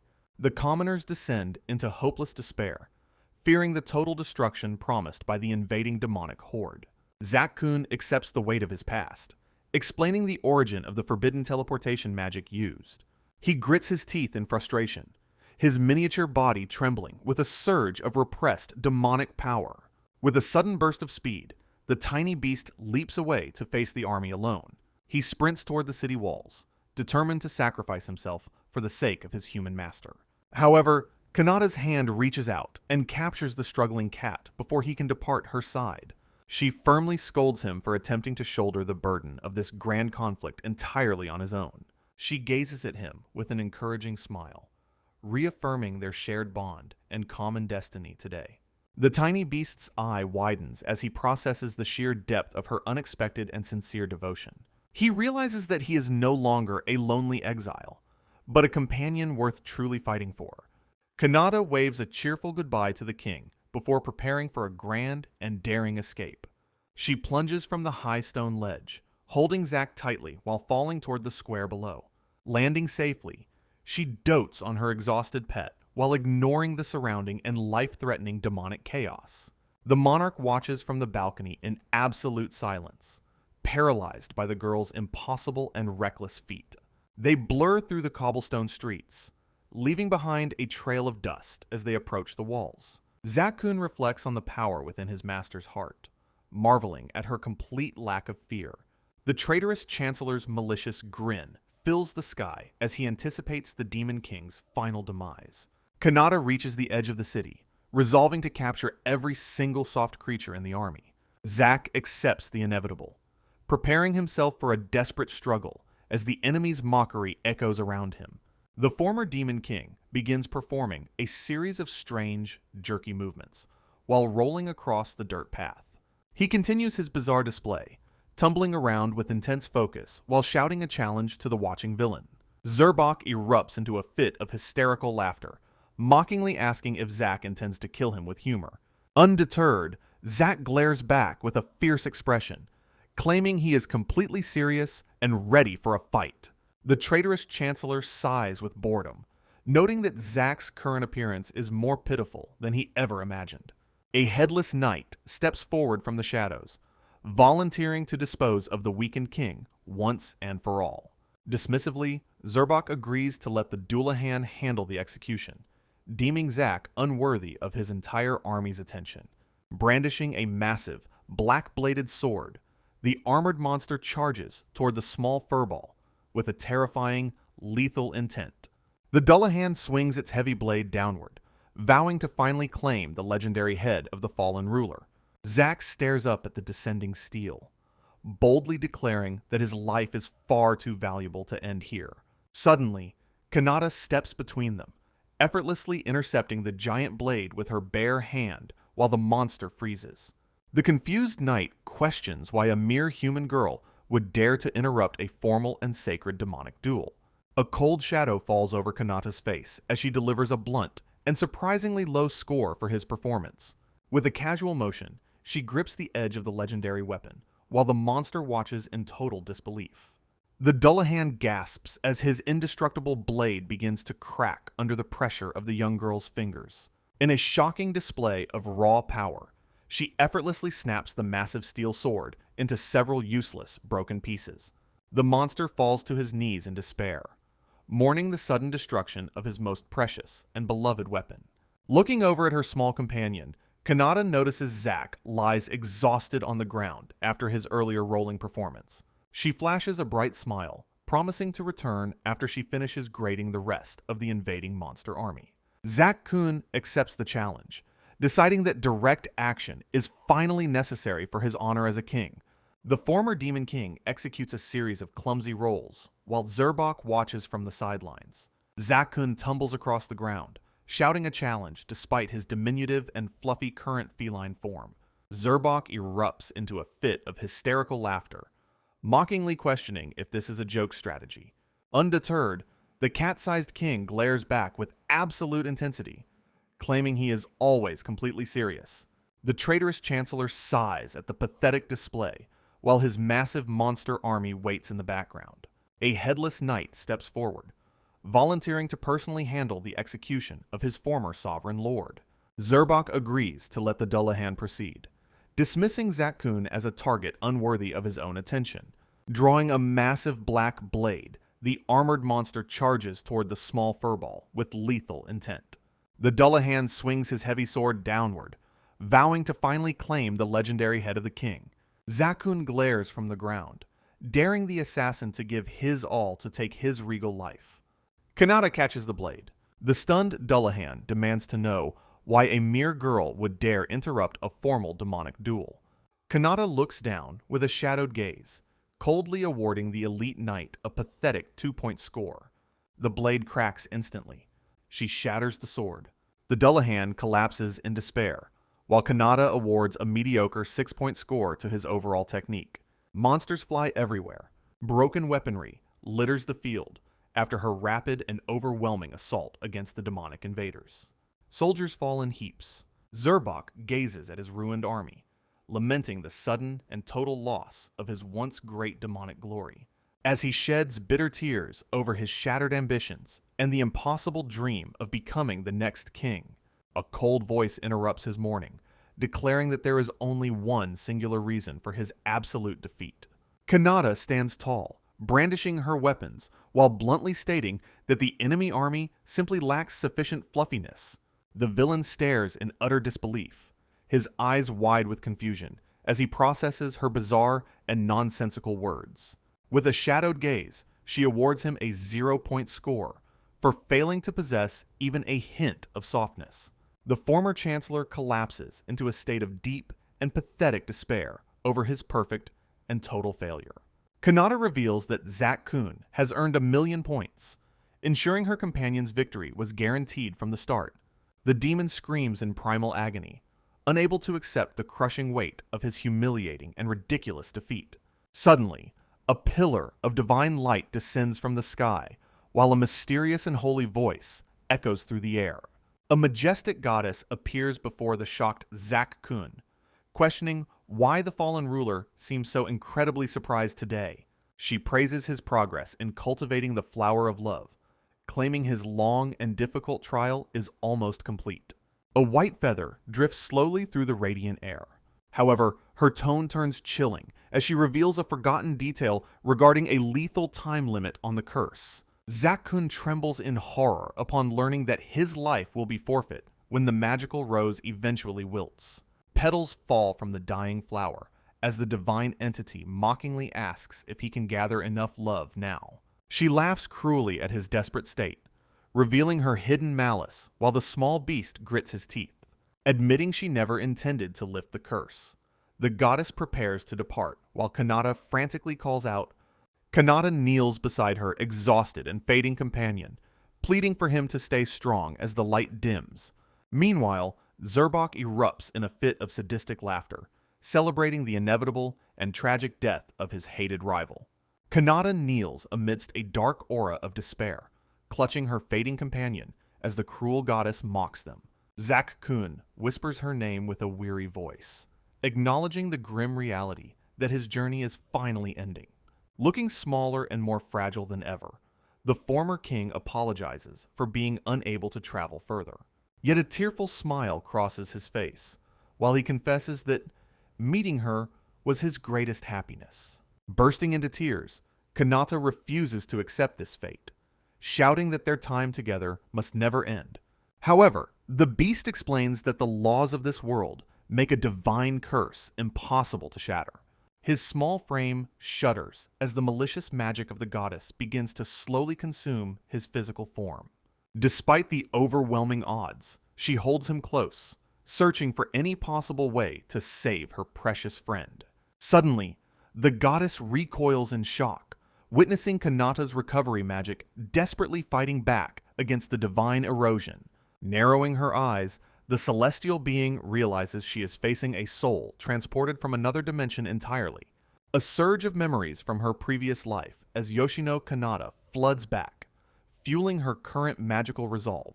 The goddess sneers at the abnormal power, realizing the human girl is actually defying the laws of gods. Mocking her futile struggle, she points to the withered flower as proof that the trial remains unfulfilled. A sinister grin spreads across the deity's face, predicting the creature's death once the girl's mana finally fails. However, a sharp glint of absolute determination ignites within Kanata's gaze as she prepares her final counterattack. The goddess continues her lecture, insisting that the love of 1,000,000 people is required for survival. Looking up with a defiant and radiant smile, Kanata simply declares that sufficient love is already present here. The divine entity laughs hysterically, claiming the affection of a single human is merely a drop in the ocean. Instantly, she shouts that 1,000,000 is nothing compared to her infinite and bottomless obsession with fluffy creatures. A blinding pillar of light erupts as Kanata screams her absolute love for her fuzzy companion to the heavens. The goddess watches in absolute shock as the withered sprout suddenly begins to bloom with divine life. Consequently, a massive rose erupts in a radiant display, signaling that the ancient curse has finally been broken. Amidst the blinding pillar of light, Zakun declares his true form has returned while the world trembles. Reborn as a handsome demonic ruler, he holds Kanata's hands and offers his sincere gratitude for her salvation. Meanwhile, the goddess screams in total denial, unable to believe a mere mortal overturned her sacred divine judgment. Nearby, Zerbok trembles in cold sweat as he realizes his former master has been fully and powerfully resurrected. The demonic king gazes warmly at his savior, yet Kanata's expression remains strangely shocked and quite unreadable. Suddenly, the young girl erupts into a flood of tears, demanding that her fluffy companion return immediately. Both the former king and his traitorous subordinate stare in absolute silence, completely baffled by her unexpected outburst. Even the stunned goddess pauses her mockery to observe the girl's chaotic and highly emotional reaction to victory. Kanata continues to sob uncontrollably, while the handsome king tries to explain that this is his real self. However, she aggressively pats his chest, while wailing that this muscular human form definitely isn't her Zakun. The atmosphere grows increasingly awkward as the legendary Dark Ruler stands confused, while his tamer remains utterly devastated. Squishing his cheeks, she cries about the tragic loss of the soft and perfectly round fluff she loved. Although Zakun reminds her that he is still alive, she continues to mourn as if he actually died. She blubbers about the unfairness of the situation, finding the lack of fur to be a true catastrophe. Suddenly, a small movement catches her tear-filled eyes, causing her to freeze mid-sob with a look of surprise. Discovering a tiny, fluffy version of him nestled in his own hair, she rejoices at the adorable sight. The human king looks on with a deadpan expression, struggling to process why her recognition relies on hair. Finally, she snuggles into his head while the legendary ruler accepts that he will never understand her logic. Zakun politely asks Kanata to stop petting his hair so he can finally finish the battle. Standing tall, he bellows at the demonic host, demanding they recognize their true and original king. Zerbok trembles in absolute terror as his former master's authority crushes his rebellious and traitorous spirit. Seeing the legendary figure returned, the invading monsters freeze in a state of sudden and absolute recognition. Realization washes over the entire army as they begin questioning their participation in such a foolish coup. Zakun unleashes a wave of power, finalizing his dominance over the battlefield in an impressive instant. He looms over the traitor, declaring a complete and utter defeat for the once wicked and greedy chancellor. Surprisingly, he grants mercy on the condition that Zerbok works tirelessly to maintain Dark Continent peace. Groveling in the dirt, the villain vows eternal loyalty and begs for his own miserable life. Activating a massive and intricate ritual, he prepares to send the entire demonic force back home. He commands them to leave immediately so the human capital can finally experience a lasting peace. A blinding light envelops the open fields as the massive army vanishes through the spatial rift. Silence returns to the outskirts as Zakun reflects on the weight of his restored royal position. Turning his attention upward, he mocks the goddess for her failed and petty divine machinations today. The celestial being seethes with rage, blaming the human girl's intervention for her own humiliating loss. Unaware of the divine tension, Kanata remains happily lost in the soft texture of Zakun's hair. Suddenly, the human army charges out of the capital gates with a thunderous and brave battle cry. The king leads the charge, berating his soldiers for their cowardice while rushing toward the front. However, he skids to a halt, completely bewildered by the total absence of any enemy monsters nearby. A startled soldier points toward the sky, noticing the mysterious and powerful figures floating above them.